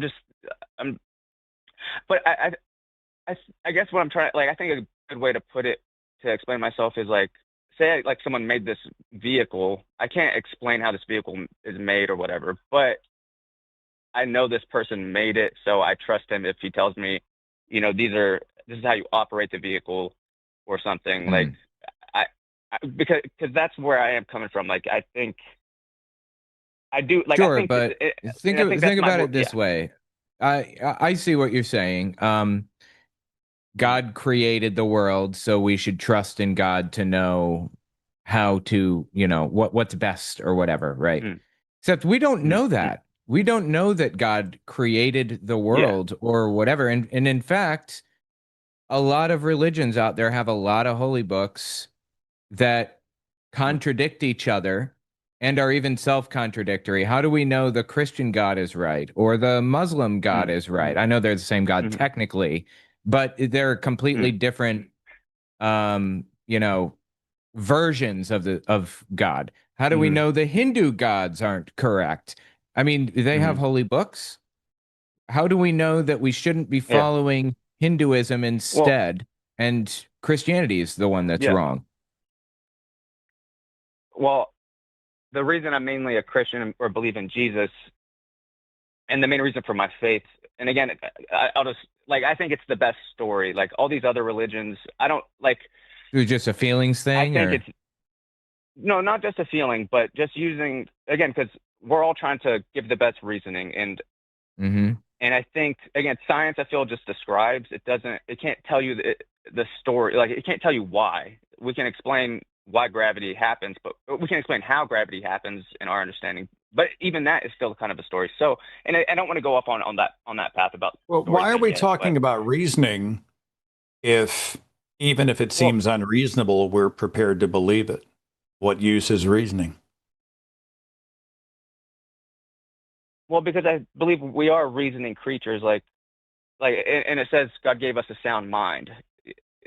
So I think that's there's actually a proverb that says, like, it's and I want to look this up, but the verse is that God, it's the honor of a king to search out a matter. It's something like that. It says, like, God hides things, and it's the honor of a king. And I'm butchering it, and that's my bad. But I'm just trying to say, like, why I believe we are given reason. So I think we can use reason to a certain extent. I think there is faith, but I do think there's good reason. Like, again, like, I don't know how I have good reasoning the car is gonna turn on and I can drive down the road, but I can't explain how it happens by any means. But I at least know it's like some combustion or something. You can look at the car. You can see the make and model. You can trace it to a manufacturer. There is a process that you can get your cognitive mind around, right? And it makes sense. We understand the physics of how the engine works. We understand what gasoline and EVs and hydrogen cars do. We understand the concept of fueling a vehicle. And that's different than us trying to figure out whether or not there's a deity based on a book that sometimes makes sense and a whole lot of times does not. Look, let's all say we were sitting at a table, you and me and Owen and a devout Muslim, All right. Mm. And the Muslim says the same stuff that you're saying to us. You know, the Quran, there's a lot of stuff in there that makes sense. There's a lot of stuff about Islam that makes a whole lot of sense. And I know it's true because it's reasonable, but I also know that Allah doesn't want me to trust in my own understanding. And he sometimes confounds the wise. And so I know that he's got a bigger purpose. And so I know that it's true even when I don't understand or can't really demonstrate it. So from that perspective, I know Allah is real and Islam is the one true faith. Would you give that argument as much weight as you would like us to give it with you? Why? I wouldn't, because Muhammad or whoever, they didn't die for me. Like, I have a belief that Jesus, and the Muslim has a belief, a strongly held, absolutely convinced belief in his specific salvation story. Yeah, so but, what? Well, but I feel like it's just a more beautiful story that this God that does want to be known by his creation he became flesh, and not only that, he the entered Muslim in our says suffering. mine's a more beautiful story. So what? And what does how beautiful a story is have to do with whether or not something is demonstrably true? It's a story, but you know, a fairy book story is a story. There's a lot of beautiful fictitious stories in this world. What's that have to do with the truth of it? I don't think this is a good answer, because that's a good question, but I would just say I think the more beautiful and moving a story is, not to say that's like where you put that's what you use to decide it, but like that's why we like good movies, because it had a compelling story and plot and all this. So, but because like, for example, like Owen was talking about the story about, you know, the tobacco spitting thing with whatever. Like, I just don't feel like there's certain that doesn't stories make that Mormonism like, true, though. Silly. No. But I'm just, and again, like I said, my answer is probably not going to be that adequate, because again, I'm still thinking about it. But I just think there are certain stories, like I think there are compelling stories, whether it's true or not. Davin, but that's Davin, isn't this a subjective opinion about what's beautiful and what's good? You and I could read the same book and be like, it's not a very good story. And you'd say, that's a fantastic story. We could watch the same movie and you'd say, that's a terrible movie. And I'd say, actually, I thought it was really, really good. It's one of the best ones I've seen this year. So who gets to determine what's the best story? No, that's a good point. I think, or I believe that, like, I think we all do get to choose our story, like, but I just think it's more compelling. I think it's more conducive to humanity to live with a hopeful perspective. That's why, like, I think Christianity gives a hopeful perspective that helps people, but not just hopeful. Like, but that's what I say to that. I don't know. But yeah, like, these are good questions. Like, oh, you're so close. You're so close. That's what I was reading that's what some people are saying. They think I'm really about to deconstruct, which again, I'm open to, but I feel like it's going to be really hard to. Devin, don't decide. I'm pretty, You don't decide, well, I'm never going to walk away from my faith, right? If there are good reasons to be a Christian, you won't have to make that choice. And if there are good reasons for you to say, this isn't making a whole lot of sense, it's becoming problematic, that's how someone living an authentic life and attempting to pursue truth, regardless of the consequences, that's an admission that you need to be prepared to make. So it becomes problematic when we draw a defensive wall around a position and we say, I have to protect this position at all costs. And we, as all human beings, do this, and atheists can do this. Anybody from any political group can do this. We all are higher primates who are not all that high sometimes, or higher. We like to draw borders. We like to build walls around a position that we cherish. And then we defend it instead of saying, well, is the volley against it legitimate? Is it going to weather the offense against it? Does it make sense when the battle is over and the dust settles? And I think if you're going to live a truthful life, be prepared to say, if it doesn't make sense, am I here to defend Christianity, or am I here to try to figure out what's defensible and true and reasonable, right? Mm. And just be on. And any God worth worshiping or loving or acknowledging would reward that. And regardless of what you call yourself, Christian, Muslim, Hindu, Sikh, atheist, whatever. Hey, you're trying to be honorable. You're trying to live authenticity. You're trying to do the right thing. Any worthy deity would say, good on you, man. Good on you. Do you agree? No, yeah, I mean, I agree mainly with scripture that says, like, if you seek, you'll find. Like, I don't think God's threatened by me digging deeper and questioning beliefs and being like, I don't, because again, like, I mean, I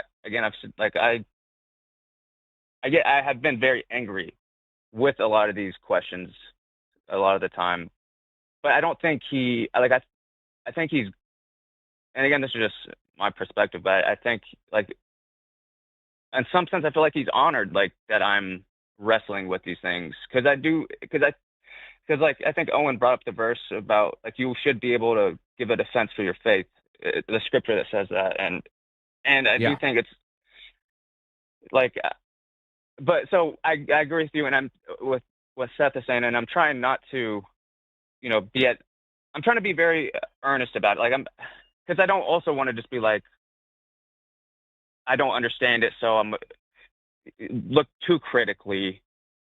And why wouldn't you look too critically? Look critically. Look at it. Isn't that a virtue?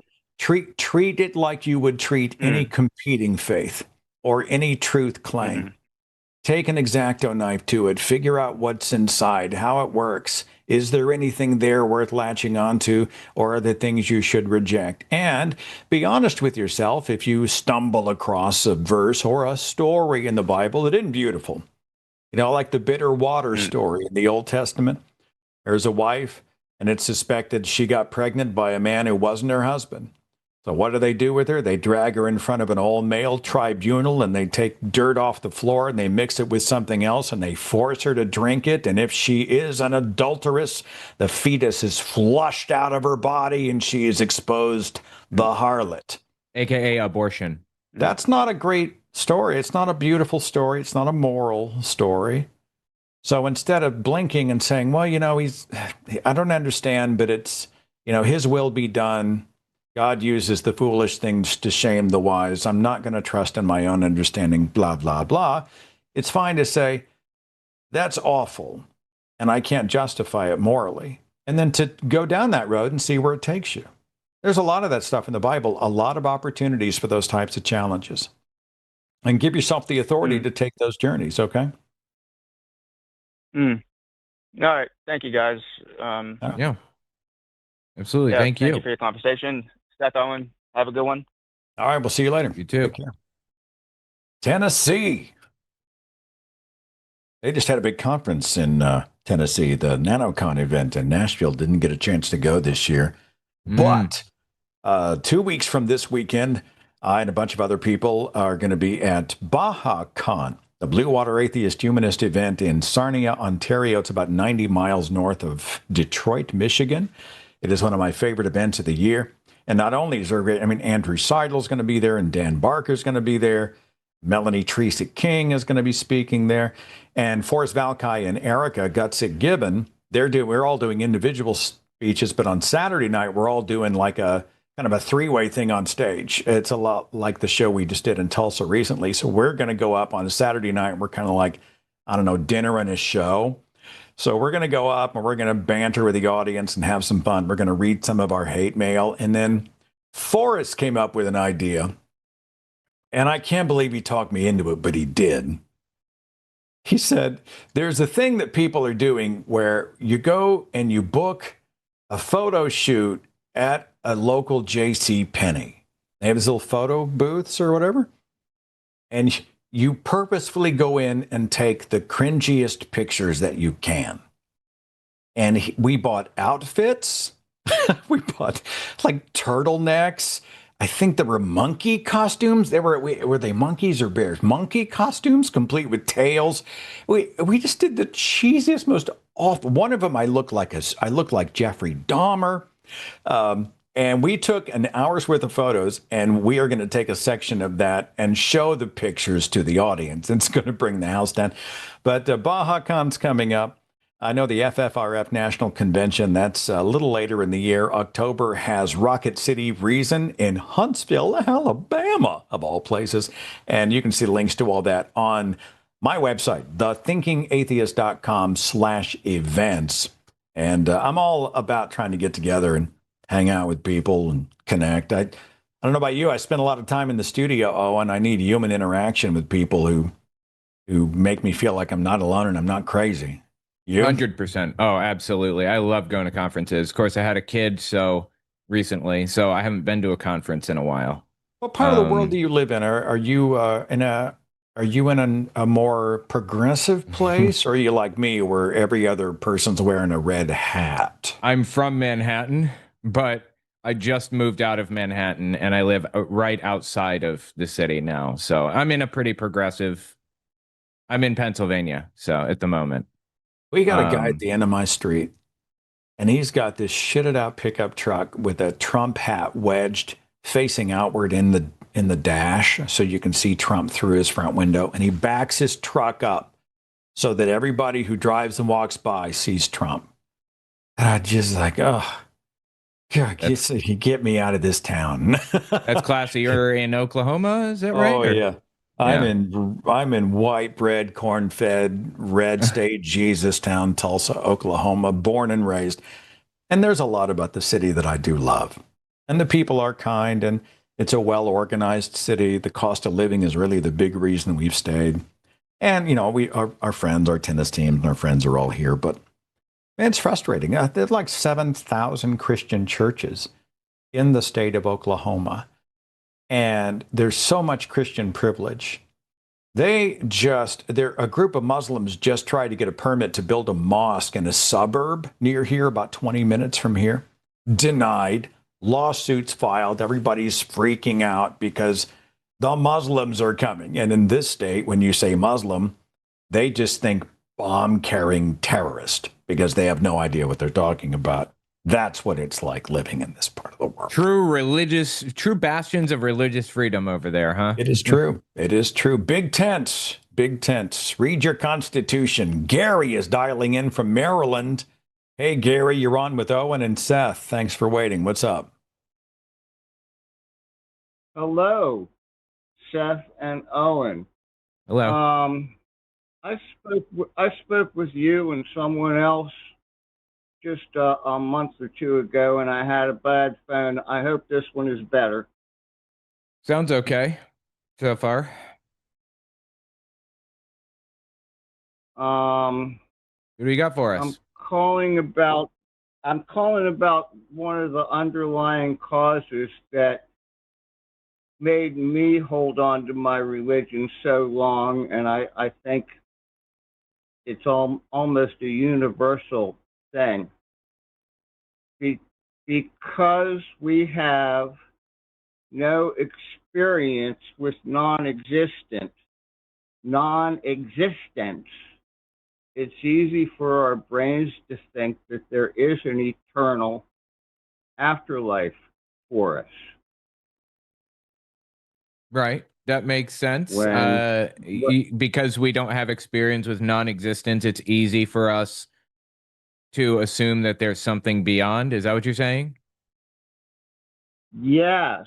And right. I think it's such an important point about all these conversations that's almost completely overlooked as I listen in.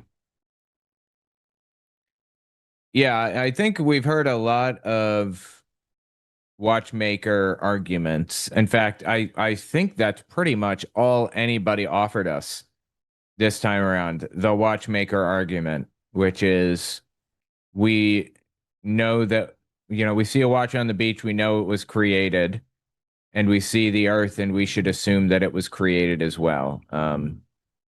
Of course, no one's ever seen a planet be created by a sentient being. So there's no, it doesn't really work that way. But was it Twain who said that I had not existed for billions of years before now, and I hadn't suffered the slightest inconvenience from it? It's one of the quotes I like to use whenever people talk about, well, how do you feel about dying and not existing? And I'm like, well, I want to live. I mean, I don't want to die, but how will I feel after I die? Well, I'm not going to feel anything. In fact, I'll feel it's like before I was born, kind of thing. But if I'm understanding you, Gary, you're saying that because our limited brains are trying to process the existence of the universe pre-us on the order of billions of years, that we're naturally going to lean into the fact that we will continue on after this finite life in this physical form. Is that what I'm understanding? Yes, and that is bolstered in the Bible, Ecclesiastes 3:11, the quote that we hear from the Christians all the time: eternity has been written on our hearts. Interesting. So you're not a believer then, right? No, I have repented, and I believe that I am a finite creature. So I take better care of myself now. Well, are you a God believer in any way, or no? Yes, a bit of a deist. I still, there's all these instances where I feel that some kind of force has directed my footsteps to save me from tragedy on several different occasions. And because of the way I was raised, I'm still tempted to attribute that to a God, but it's probably just some really good hereditary biological stuff. Do you feel like it was the way I was raised would be a solid reason to hold any position anywhere, religiously, philosophically, politically? Well, it's just how I was raised. Do you feel like if anybody said that, they would be on solid footing, or should there be more?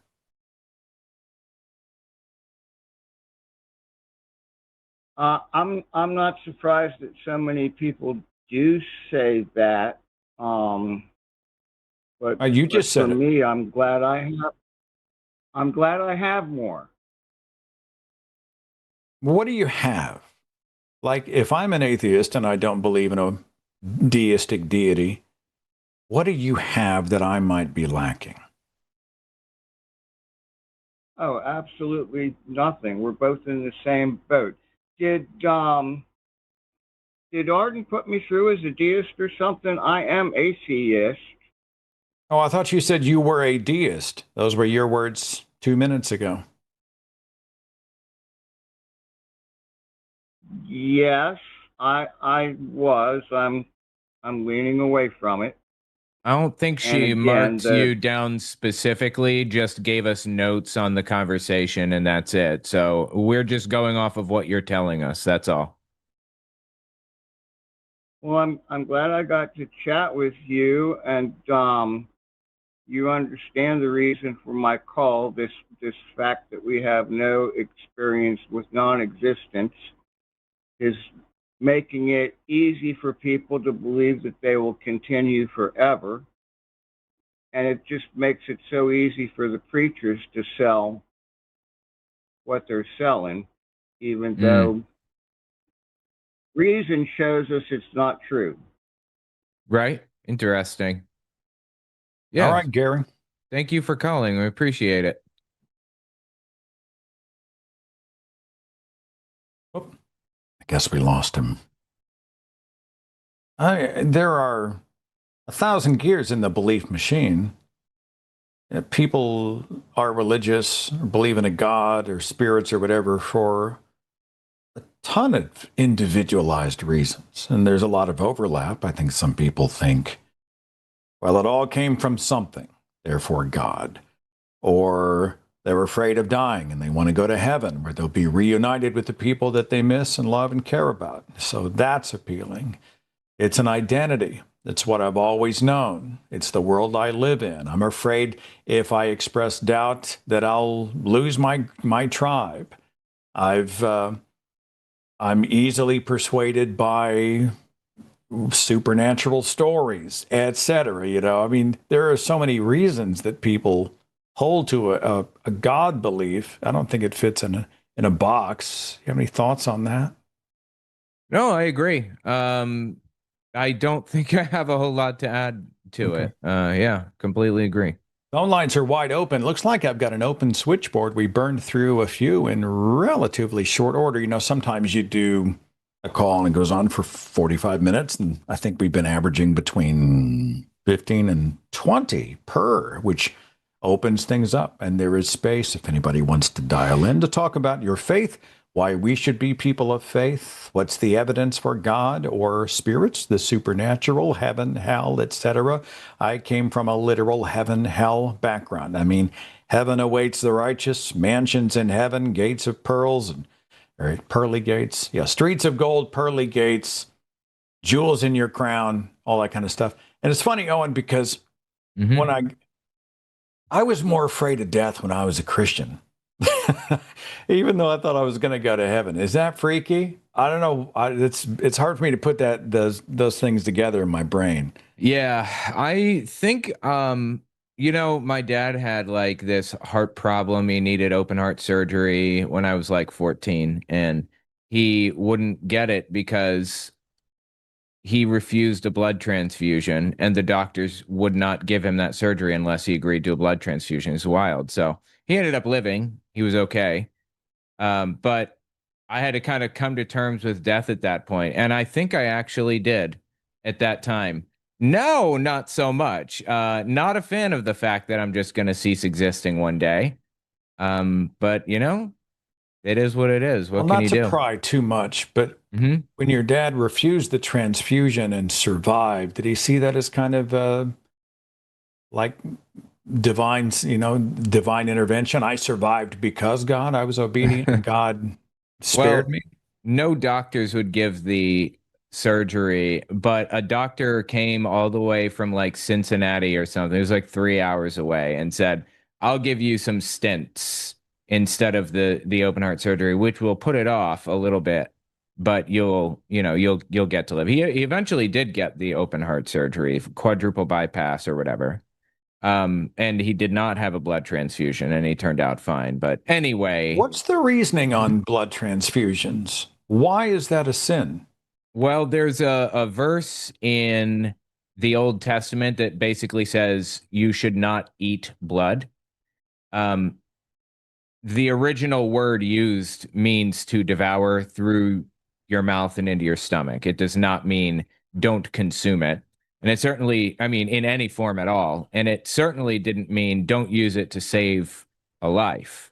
God only ever demanded human sacrifice, arguably a total of 2 or 3 times, including Jesus. And was that a human sacrifice? I don't know that you could call it that. But that's what Jehovah's Witnesses are doing, really. Human sacrifice, right? You're sacrificing your life for God.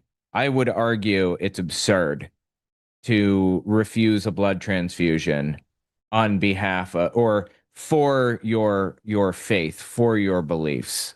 I just don't see it. And honestly, there were blood-related medical procedures at the time. There was bloodletting, and nobody had a problem with that. Everybody was okay with how you handle blood or whatever. The point was to drain an animal before eating the meat.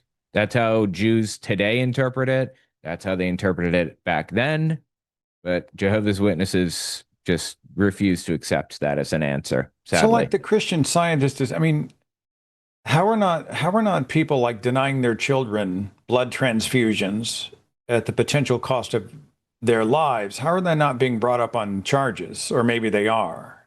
Well, there was a Supreme Court case in the maybe 80s or 90s, I don't remember, that basically determined that a person can make the choice for themselves to die because they refuse a blood transfusion, but they cannot make that choice for their child. The child has to make that choice. And if the child wants the blood transfusion, that's it. They will get it. Or if the child's incapacitated and the doctors think they need the blood transfusion, they get it, period. That's it. Yeah, However, but now you've got an indoctrinated 10-year-old yeah, who isn't part of the knowledge economy that conversation requires, trying to decide if they're going to disobey mom and dad to survive, potentially. Yeah, absolutely. And kids have that conversation with their parents before they even find themselves in that situation. I had a little no blood card directive when I was little. If I'd gotten in a car accident or something, it could have been lights out. But Wow. and there was one kid famously who is the subject of the court case who basically refused the blood transfusion to his dying breath. He said, if they try to give me a blood transfusion, I will kick over the stand that holds the thing and I will throw things around and refuse no matter what. So brainwashing plays a big part. They used to run in the Awake magazine, they used to have a running article of children who sacrifice themselves for Jehovah. Come on. Yeah. What? Yeah. Tacky is not the right word in this situation. What's the right word? I don't know. Grotesque evil. What, like heroes of the faith? Yeah. They stopped that, of course, in the 90s because they realized how vile it was. Jesus. Yeah. That's insane. Yeah. Okay. I'm going to try to say your name correctly. Is it Hubsy dialing in from Pennsylvania? Yes. Yes, it is. You're on with Owen and Seth. So glad you're here. What's on your mind? Well, Seth, you seem to be about my age. Are we 50 plus? We are both young, vibrant males. Yeah, I'm 58. Honestly, Hubsy, it's not that I feel that much older, but everybody else is looking young.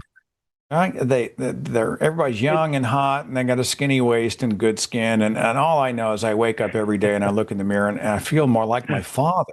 And I'm like, these kids today. We hate the youth. We hate the youth. That damn youth. They're always causing problems. Can I get in on this? I hate them too. Yes, we all hate the youth together. I go out when I'm introduced at conferences.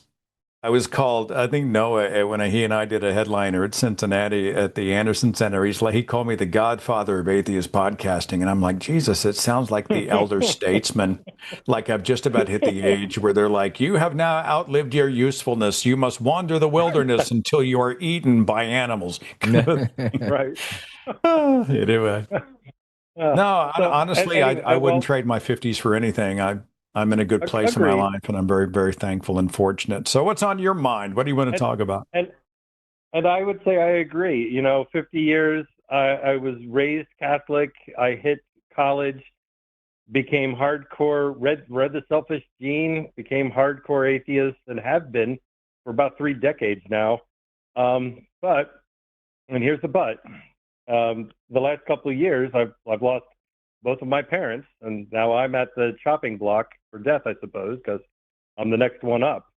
And I have noticed that there was a couple nights where I closed my eyes and said the All Father, said the prayers and stuff like that out of fear of death, for one thing, fear of the loss, the mourning of the loss, and just trying to find some kind of solace and comfort that even though I've got a very strong family and they are very loving and supportive, when I'm by myself at night in the dark, some Catholic Chris comes out of nowhere. And I'm concerned because is this a glimpse of what's to come? Like, am I going to be hardcore religious in about 10 years, or can I hold on to who I am? Or how do you deal with loss? And how do you, have you ever dealt with loss of loved ones and stuff like that? Owen? Yeah, I have dealt with, your question is, have I dealt with loss of loved ones and how's that affected my feelings as an atheist? Is that right? Pretty much, yeah. Now, the other side of that is if I would have lost people when I was much younger, bulletproof, have no fear at all. That's what happens. get over it, to be strong, move on. There's so much life ahead of you.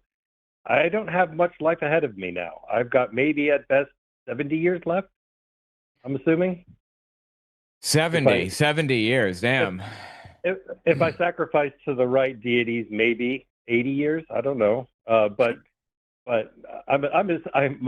faith is in science and that we will get to 150, 170, 180, those ages. But well, I think misguided.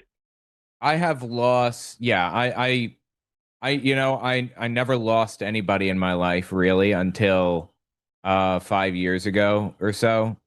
Nobody that was really important. I had a cousin who passed away, but I wasn't really close to that cousin or whatever. But my grandmother died and it hit me hard. It really sucked. And the way, she was a bit of a religious fruitcake, fascinatingly. And that's what she cared about. That's what she cared about. She knew I was an atheist and she loved me anyway. And I appreciate that. And now I keep this little cross that she kept in her Bible by my desk because she was really important to me. So what I did when I was dealing with death was I found one physical item that I could keep of the person that I really cared about.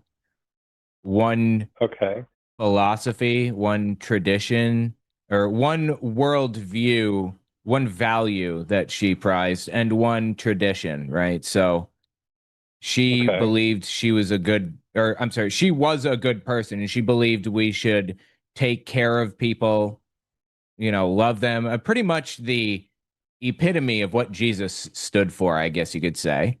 And I kind of believed in that anyway myself. So I have adopted that viewpoint of hers and believe that we should do everything we can to help everybody around us to the best of our ability.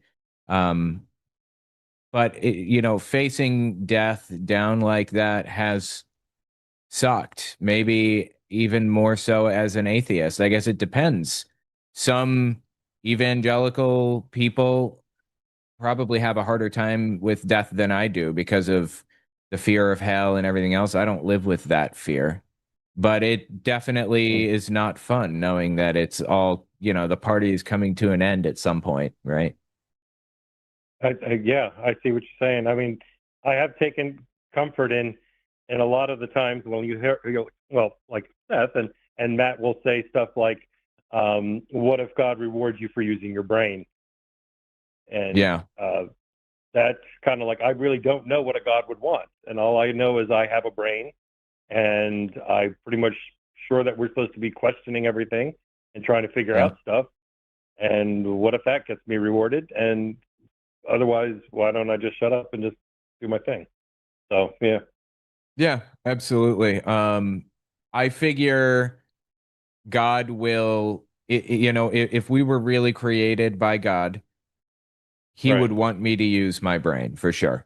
He would want me to use the brain that he gave me to come to correct conclusions to the best of my ability. So I'm just out here doing my best. I'm not like some special person. I don't have some special insight. I'm just here doing the best I can with what I have. And that's all anybody can ask, Right. I'm interested in what how about, we self-medicate. I think we see people in times of crisis and they look up to the sky and they reach up and they say, please God. And there are a lot of gears in that machine, but it's easy to understand, at least for me, and I'm sure for Owen and you, why people would do that. And there's a meditative effect, the ritual of doing it, the practice. I think you are saying out loud many of the things you have internalized. There are a lot of reasons why we do that kind of thing. And I would never tell you not to. If you were in a moment of crisis and you were fearing death, etc., I'm not going to be the guy that says, don't pray. But I think there are other psychologies that are happening that have nothing to do, and I think you're already ahead of me on this, that have nothing to do with whether or not there is a God. We are in a way, in a specific practice, are doing something that balms our grief and fear. And even if logically we're like, we know this doesn't make sense, but it makes me feel better. It calms me. It resets my heartbeat and my breath, and it allows me to sleep through the night. And I think there's a lot of utility in acknowledging that. I had this conversation the other day. So I'm a tennis player, not very good, but I love to play. And I love to watch pro tennis. And so Rafa Nadal, recently retired tennis legend, one of the greats of the game. And there is a Netflix documentary about his life and career. It's like 4 parts, really good. Rafa was known for being superstitious on the court. When he sat down at the bench, he had to have water bottle labels, and he had to have them facing a very specific direction. And if they weren't, he would tweak them like a quarter of an inch until they were all perfect. And before he served every first serve, he would have a routine where he would grab this and do that, and then he would wipe the sweat off the ears and the nose, and then he would wipe it on his pants and whatnot. And we know that there were no spirits, that he wasn't aligning the universe, some cosmic energy. But something about the ritual in his very human primate brain calmed and centered him.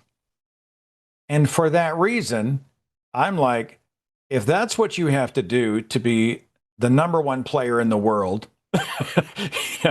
for, whatever, however many months you were, and he knows it's irrational.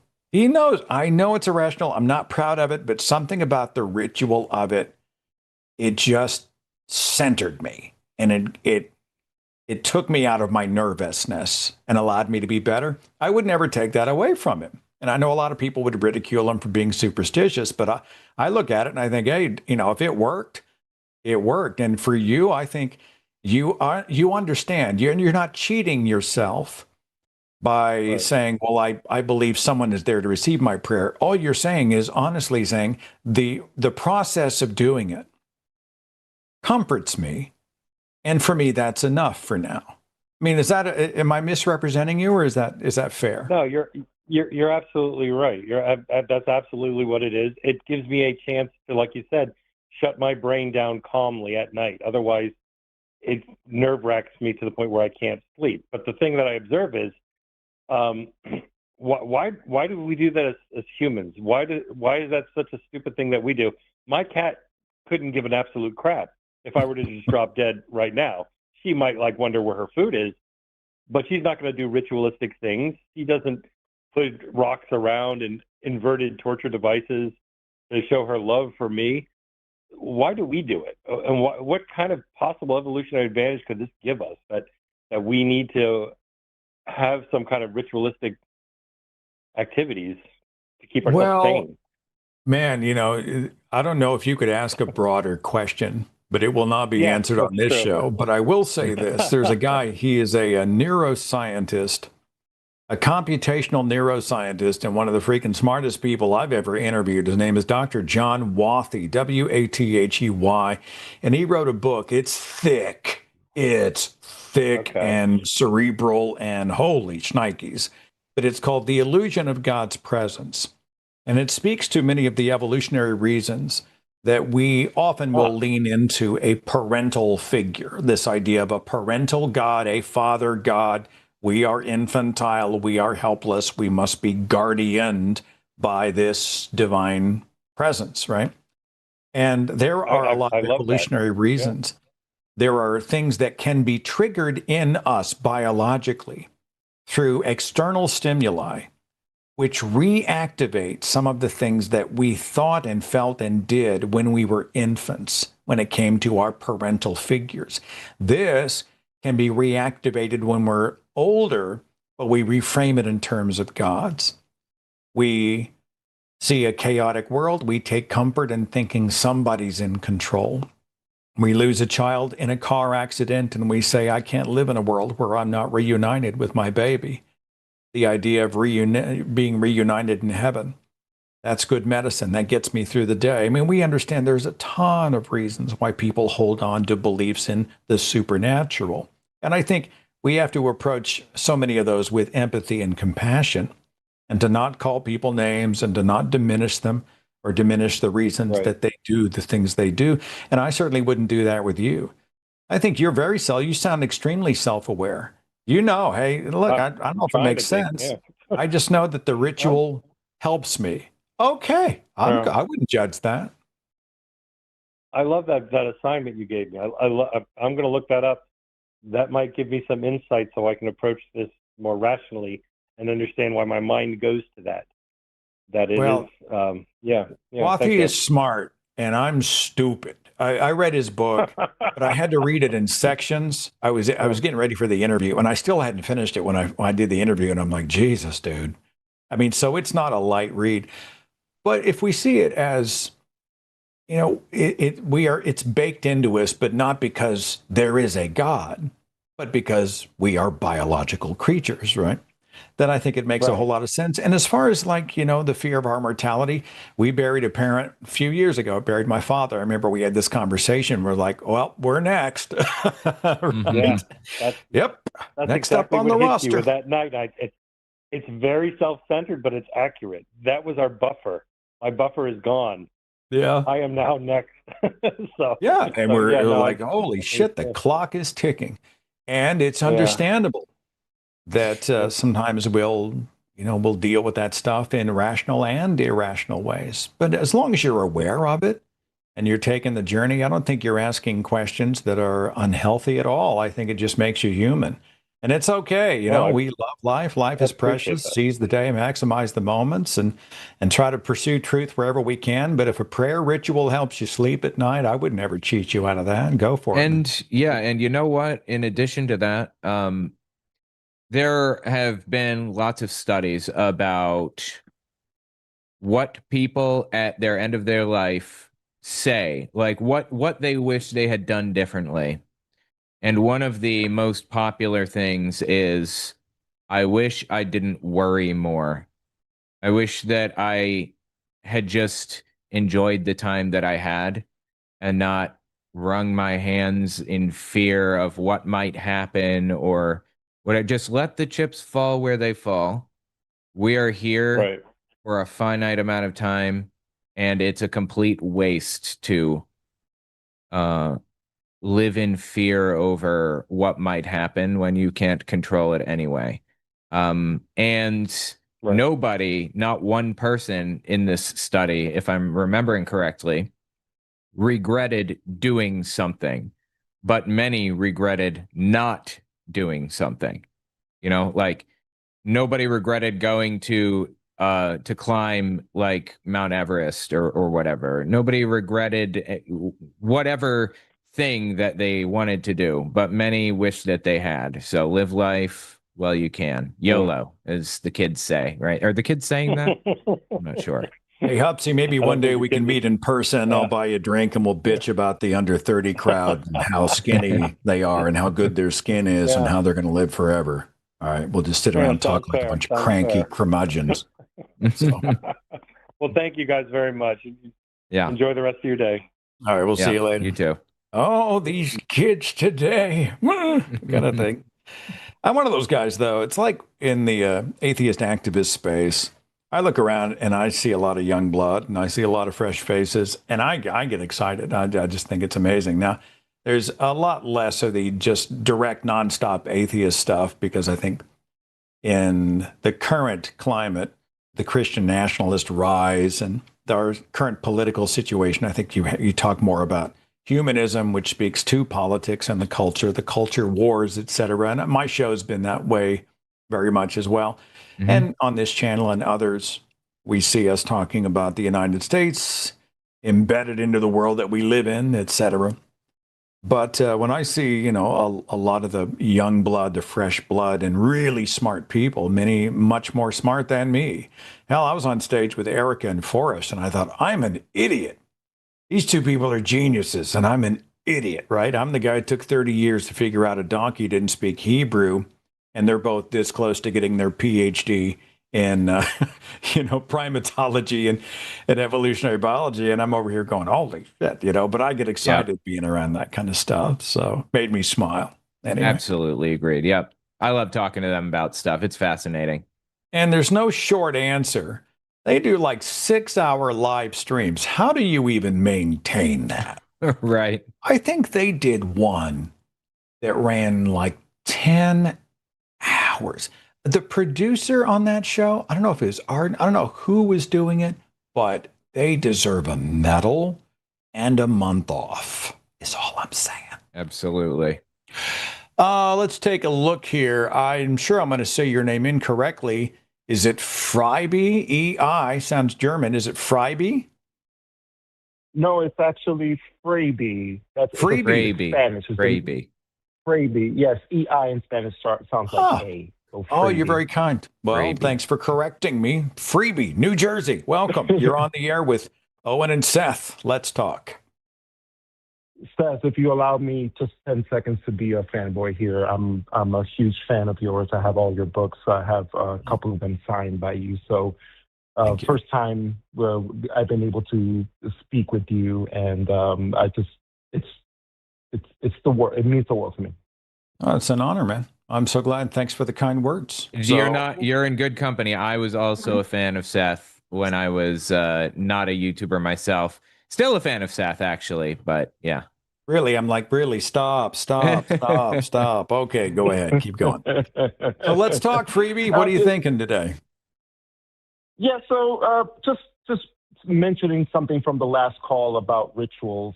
I feel the same way about why humans do the things that they do. But I will say this. I've had many people that are very important to me pass away.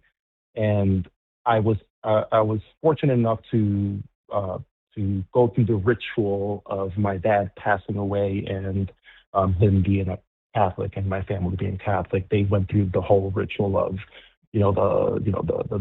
the viewing of his body and carrying of his body into his grave, and all that experience really helped me understand that is over. That I lost my dad, versus not being able to experience my grandmother's funeral and her sister's funeral as well. People that were very important to me. I have. From time to time, I have to remind myself that they're passing away. So maybe there's something there. But just wanted to say that. The topic I wanted to cover today, there's so many I want to cover with Seth, and I'm going to focus on the one that I called in, is one of the things that really has bothered me is, from religious people, is you believe that there is this better place for you. You believe that God has a plan for us and for everybody. Yet you do all of these things to keep yourself alive. And that's always bothered me. If you believe that God has a plan, and that plan is for him to give you some illness that's going to bring you to him, but you still go to the hospital saves you. And then you live a few more years in the world. I don't know how that resonates with someone that's religious versus trying to keep themselves alive. Have you found yourself in that world of that question, and have you been able to answer it? Oh, I know Owen's got thoughts on this one too. But we hear it all the time. I think people try to shoehorn often an inherited faith into what is an essentially secular life. So, right, God answers prayer. So you pray for healing.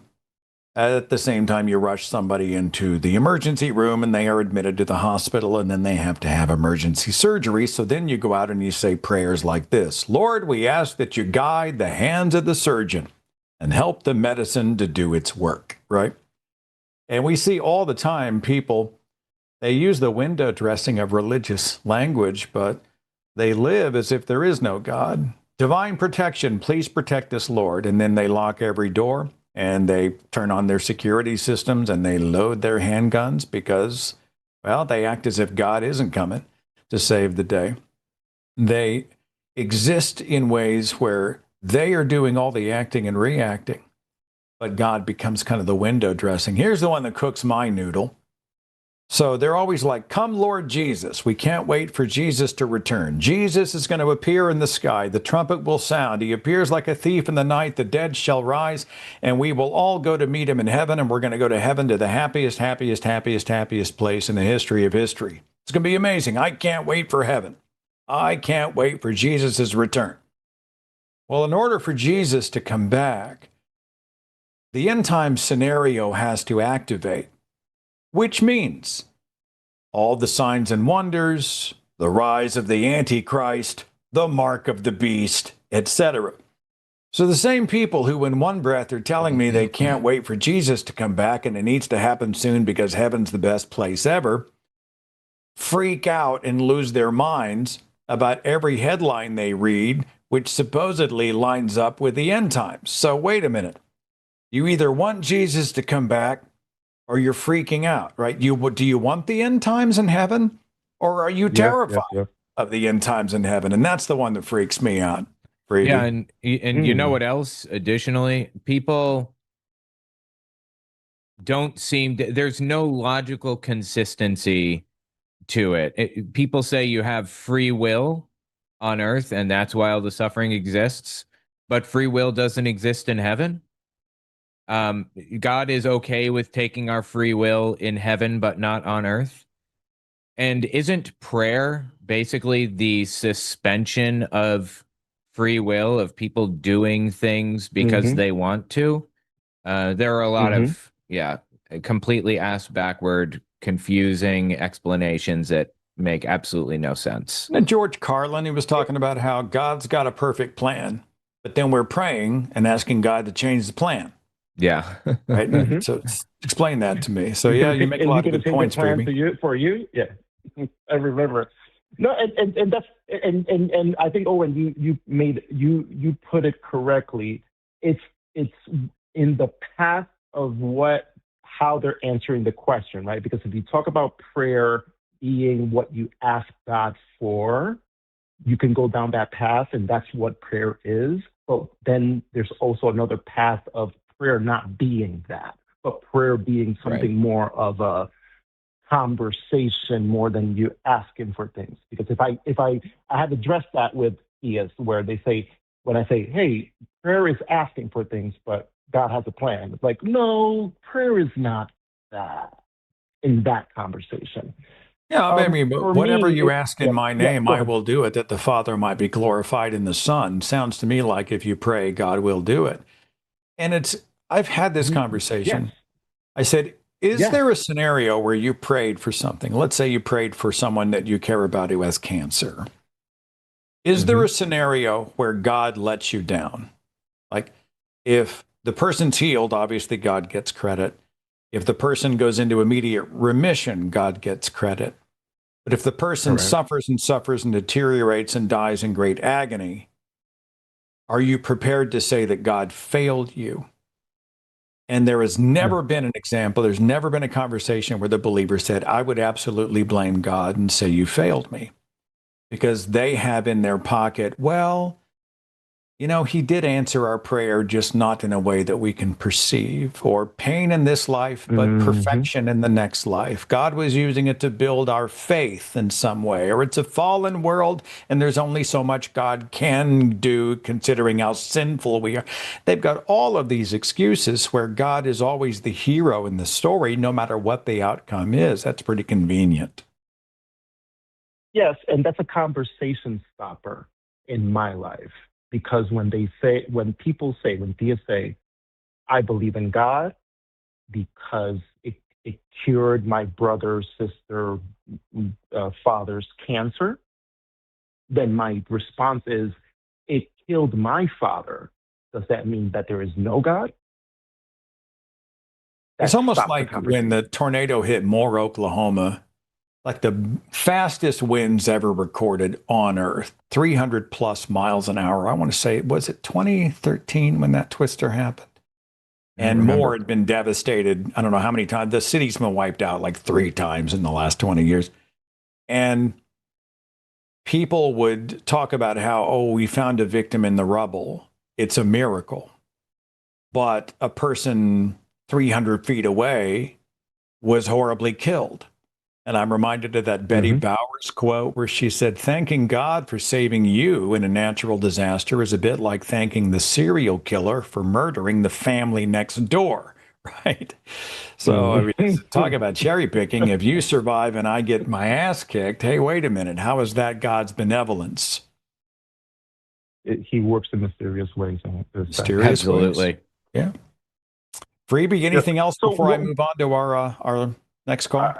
I appreciate so much the time. Again, fanboy here. If you allow me just one thing, you can answer it while I'm off the phone, and maybe something that you can bring up in your conversation. The way that I tackle the God question when it's brought up to me, and let me say this: people don't talk to me about religion anymore because of the way I respond to it. And this is my response: is that when I'm asked about God, I say that question to me is in two parts. It's, is there a God? And what does this God want? And I see religion as that point, the second question. What does this God want? Because that's what religion does, right? It tells us who this God is, what does he want, what are the rules, et cetera, et cetera. I've not found in religion the answer to the first question, because in religion, the first question is a given. So that's why I separate both and say, I cannot do the second part. I cannot go into religion unless someone first proves that the God of their religion exists. And I don't think you can do that through your religion. So I leave that as my statement. And of course, my dad is going to start barking. I get it. I've got a couple little sentries running around my house, and they could activate at any moment as well. So, something to chew on, Freebie. I appreciate you offering it up, and be safe out there, okay? Thank you so much, Seth. Thank you, Owen. All right. Have a good one. I mean, what does God want? Is it a God with agency? What is the nature of God? I mean, yeah, all of these questions, I think, are cousins. Did you have any thoughts on that before I move on to William, Owen? No, I don't think so. Yeah, I completely agree. It's kind of sad that people will throw their lives away for something that's just completely unprovable. But yeah, William, you're on with Owen and Seth. What's up? Well, I'm responding to is God of the Bible awful? And before I do, you're a tennis player, correct? I am. Why haven't you converted to pickleball? I play, but I prefer tennis. Oh, okay. I'm a pickleball player, so it's kind of taken over the I'm country. very petty, too, because back when pickleball first exploded on the scene, there weren't nearly enough pickleball courts, so they would go out and they would tape up all of our tennis courts, and they would take up all the tennis facilities so that we couldn't go play our league matches. And I was pissed. And I'm such a petty child about it that I still harbor resentment and will to my dying day, even though they are building pickleball facilities. So, yeah, you're not the only one. I mean, it's kind of gone crazy. What's the difference between the two? People. All right, hit me, William. What's up? What's the difference between the two, by the way? I'm unfamiliar. Pickleball is a game that was invented by a guy named after his dog, I believe, but it's played with a net, but you don't have a tennis racket with strings. You have a wooden or fiberglass paddle and a wiffle ball. And it's played in a much shorter space. The rules are different. The scoring's different. The two are cousins. You see a lot of people going from pickleball to tennis and back and forth. They are very different games. I call tennis a sport, pickleball more of a game. But I'll tell you, I was scrolling, I don't know, ESPN or something, and they had professional pickleball on, and oh my God, it was amazing. Interesting. Those people are crazy. So it's fun, and it's something almost everybody can do. So I won't knock it. I won't knock it. All right, William, hit me. Older people can play it. Where they're too old to play tennis. It's too much moving around tennis, but you can just barely move. We were playing a match at Hakey Creek Park, and I think it must have been 8 people in their 70s showed up to the pickleball courts next to us, and we're all like, it's total ageism. I'm like, oh, isn't that sweet? They've come to hit the nickel bomb. And those freaking 70 somethings kicked ass. They had such game. They were crafty. They knew where to put the ball. I wouldn't want any part of that. They'd have whipped my ass every day of the week and twice on Sunday. So I learned my lesson about discriminating against seniors on the pickleball court. Holy shnikes. Okay, let's proceed, All right, William. back to the Bible. Okay, I don't know if you're familiar with Mephibosheth, where David, when people rebelled against him, Mephibosheth was Jonathan's son, Saul's great grandson. So he was kind of a threat. But David actually was merciful to him. And Mephibosheth was a cripple. At age 5, he fell down and, was a cripple. And David showed this amazing mercy and grace to this cripple Mephibosheth. And he said that, look, I'm going to just, I don't know if you were trying to rebel against me or not, but I'm going to, let you sit at my table always, and the cloth will cover your crippleness. And it's an illustration of how God will, by his grace, will cover our sins and our, weakness and our iniquities by his grace. So isn't that an exception that the God of the Old Testament can be merciful and gracious? Can be merciful? I'm actually familiar with that story. If I remember correctly, that story was about a guy being incorrectly blamed for for turning on David. And didn't David destroy this guy's life or something incorrectly? I don't think it was about. Mephibosheth said, look, my donkey, I couldn't sit on the donkey, so that's why I was left. I stayed behind, But yeah, okay. he might have destroyed the enemies, but he gave grace to Mephibosheth. Okay. I just covered this story 2 months ago, and I suddenly forgot what the whole thing was about. But anyway, I don't think that was an example of God being merciful. I think that was an example of David not being a shithead, one of the very few. I wouldn't credit God for a decision that David made, personally, in just his regular personal correspondence or activities or whatever. That's the way that I would see it. God's definitely not merciful enough to, in the Old Testament to people. Well, and of course, God was merciful to David, or graceful, where he, when David sinned and the prophet called him out, Nathan or whoever, God forgave him, right? That's true.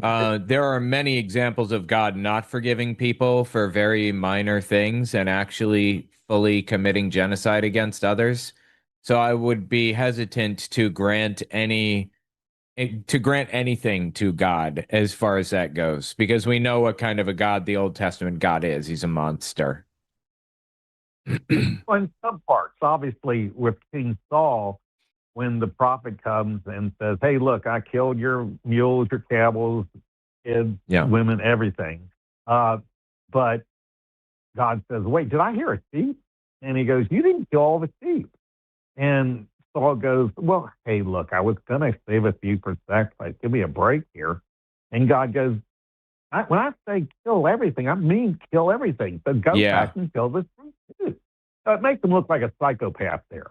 But, yeah. But there's other parts, like in Jonah, where Jonah wants judgment on the Ninevites, and they go and repent, and God says, hey, I've changed my mind. I'm not going to judge Nineveh. I mean, again, showing a little bit of grace there, don't you think? Well, the way I see it is, if you commit genocide once, then I don't really care what other nice things you've done in your life. Okay. You kind of dropped the ball, and that's a really important ball to drop. Don't commit genocide. Don't encourage genocide. Those are kind of my lines. So God can be merciful in some parts of the Old Testament, but it's not the merciful parts I really have a problem with. Well, exactly. And what Christians need to do is just be honest and admit, okay, the God of the Old, it's not only there's the numbers thing where you kill the men, the women, and but if you haven't been with a man and we can go and make you sex slaves, well, hey, that's cool. We'll do that. We'll keep them. Yeah, right. Yeah, just acknowledge that there's problem, and this just hasn't started in this century. This goes back to Marcion, who was an early heretic and a Christian who gave a lot of money to Rome, and he said, look, the God of the Old Testament just cannot be the same God of the New Testament. So he had two gods, and he actually came up with our first canon where it's Luke in the 10 letters of Paul. And he was one of the first heretics. Absolutely. I studied Marcion for my studies in World War II because the Nazis were weirdly super into Marcion. Because he separated Judaism and Christianity fully, said they were two different gods, and they were trying to de-Judaize Christianity and so on and so forth. Anyway, I thought it was interesting. No, that's very interesting. Are you telling us that there is a God of goodness in the Old Testament, but God is not good? Because I'm hearing both. No, it's very complex. And well, let's just go to the New Testament. You have it's complex and nuanced, and Christians want it black, white, and easy, and it's not easy. A Syrophoenician woman that says, hey, Jesus, son of David, can you heal my daughter? And he goes, what in the world should I give the children pearls to the dogs? Well, that's not very nice. That's kind of xenophobic, a little bit misogynistic. It makes Jesus look like a jackass. But then she says, leave the dogs pick up the crumbs, and Jesus says, you got a point. Yeah, I kind of like your little attitude, and you got game, and he healed her daughter. All right, well, William, so we can say, well, here's a story where there's goodness, and here's a story where there's not. But what larger point are we making? Do you hold to the Bible? Are you a Bible believer or defender? No. Definite atheist, right? No, I'm a theist. I was an atheist, but because of the fine-tuning, I became a theist. Wow. Which deity? Well, kind of a general deity. It definitely isn't the God of, the Bible, obviously. But what I'm trying to say is there's glimpses of God's goodness maybe in the New Testament. But as far as the, fine-tuning goes, I'll have to talk to, and it's not only that, it seems that God intervenes in history. A good example would be the placoderms in the Silurian and Devonian period, where this fish somehow develops armor and a jaw. Well, mutation and natural selection, they're just not efficient enough to have these changes. And the same goes for the Cambrian in general, where you have these new phyla like echinoderms, chordates. Hang on. Hold on. Brachiopods, it goes on and on, they just don't have it. Go ahead. We're talking about, this is a conversation you probably want to have with an evolutionary biologist, but adaptation I what brought that up. And evolution, if you were to even say there was a guided evolution, it still doesn't take us to theism. And if you're going to talk about fine-tuning, we have to talk about all the things that are, if they were designed or horribly designed, an earth that swallows us up through natural disasters, blind creatures with eyes, deaf creatures with ears, heavy bones and flying animals, the appendix that explodes and kills us with runaway bacteria and great pain, the flawed birthing model for humankind where so many mothers and babies died during childbirth, degenerating eyesight. Notice how many of the theist apologists have to wear scientifically developed prescription lenses for vision correction. We see all kinds of inefficiencies in our body throughout nature. It's like the giraffe's laryngeal nerve only has to go 12 inches, but instead it has to go 15 feet all the way down, wraps around the heart, and goes back up. So, I mean, I don't see a lot of fine tuning. There's a lot of amazing stuff in nature.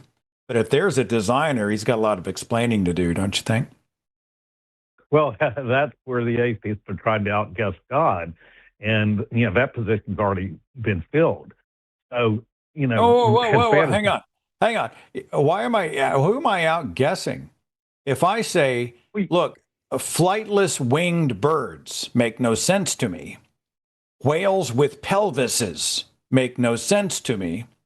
That's not a guess. I'm not in a contest with anybody. I'm saying it makes no sense. They're useless, or they actually make the existence of the living creature more complicated in many cases.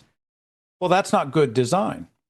That's fair. I'm not in a contest. I'm not in rebellion. I don't hate anybody. I'm just saying it's shit design. Well, stuff that gets worse than that. You have God creating like the great Ordovician biodiversification event where God creates these species right after the Cambrian. And great diversification, really cool things. But then in the Ordovician, there's an extinction after the Ordovician. And then you have the great Permian extinction. What's where this you have to do with flightless winged creatures? Look, what does this have? You and I live on a planet where our primary source of light gives us cancer. Tell me how that's properly fine-tuned. Well, obviously not. But what I'm saying, what doesn't make sense to us, he might have a plan, just like the extinctions where he erases 90% of the species. Maybe God. Oh, and I'll give you the last crack at him before we have to call it, buddy. Okay, look, I feel like you're saying he might have a plan for the things that you're explaining. If we could prove that if we could prove that he's real, and we could prove that he has, executed plans in the past, then maybe I could accept that. But we don't even know that there's anything out there in the first place. It's not fair to say maybe he has a plan for these terrible things that happen. I'm just not seeing it. Or maybe he's just not totally in control. Maybe he is in a different galaxy, comes back and goes, oh my God. Maybe he's not real. Well, maybe he's high. Yeah. He's like, I mean, it's just we're trying to make him into our own image, where he might be a Calvinist God that's just kind of a sovereign God that. What is all that? You and I are just throwing shit against the wall and saying, "Wow, that's interesting," but it has nothing to do with what we can demonstrate. But William, at the end of the day, I mean, I think if you're going to be a theist, it might be helpful to actually have a specific theistic deity that is attached to your theism. Could be. And I'm with you guys. There's defeaters, which Seth so brilliantly articulated, but just because there's defeaters, and there are some, doesn't mean that we can set the judgment of God and determine what he should do, even though it doesn't make sense. And it does seem absurd, like you said. People claim he's benevolent. People claim he's benevolent. If he is benevolent, if he is a good God, a good, loving God, he would not do the things that he is doing. It's not that we're defining these qualities and expecting him to live up to them, and he's not. It's that he defines himself in the Bible as an all-loving, all-good, benevolent God, right? Yes. That's the problem. That's the hang-up. So we're not applying, like, qualifiers or expectations to him. He applied them to himself. That's a good point. Yeah. All right, William, we're about to segue into the next broadcast on the itinerary, but thank you for the call. You bet. Bye. All right. I heard theism, but not a specific deity attached to theism. I'm not sure I understand that.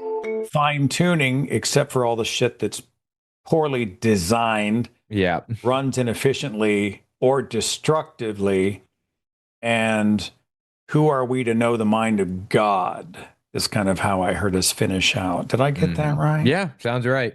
Who are we? I mean, if it doesn't make sense somehow, somebody's got a plan. Right. He's got a purpose. He's smarter than us. And I'm like, aren't we back to the first call in the show? Exactly. Owen, how do people find you and your work out there beyond the line channel? Yeah, you can check me out. Telltale Owen Morgan on YouTube. I have my Fireside Chat. I have my Unfiltered channel and my main channel, Religion, Politics, so on. My book, God's People, Christian Nationalism in the Third Reich, is on Amazon and Audible. And yeah, my Patreon, of course. Check me out in all those places. That's an interesting angle too. I've read the book, and we talk a lot about the sort of rise of this religious supremacy framed in nationalism, et cetera. It really is a fascinating thing. That's going to wrap us up for today. Calling It Now is up next. It's Forrest and Javon. Owen, man, it's always a pleasure to see you and hang out, fellowship in the Lord. Glad we got to do this. Yeah. So big thanks out to Arden, to all of our patrons, producers, supporters. Thanks to you for watching and for listening. And we're going to segue right here, right now into Calling It Now. Have a wonderful afternoon.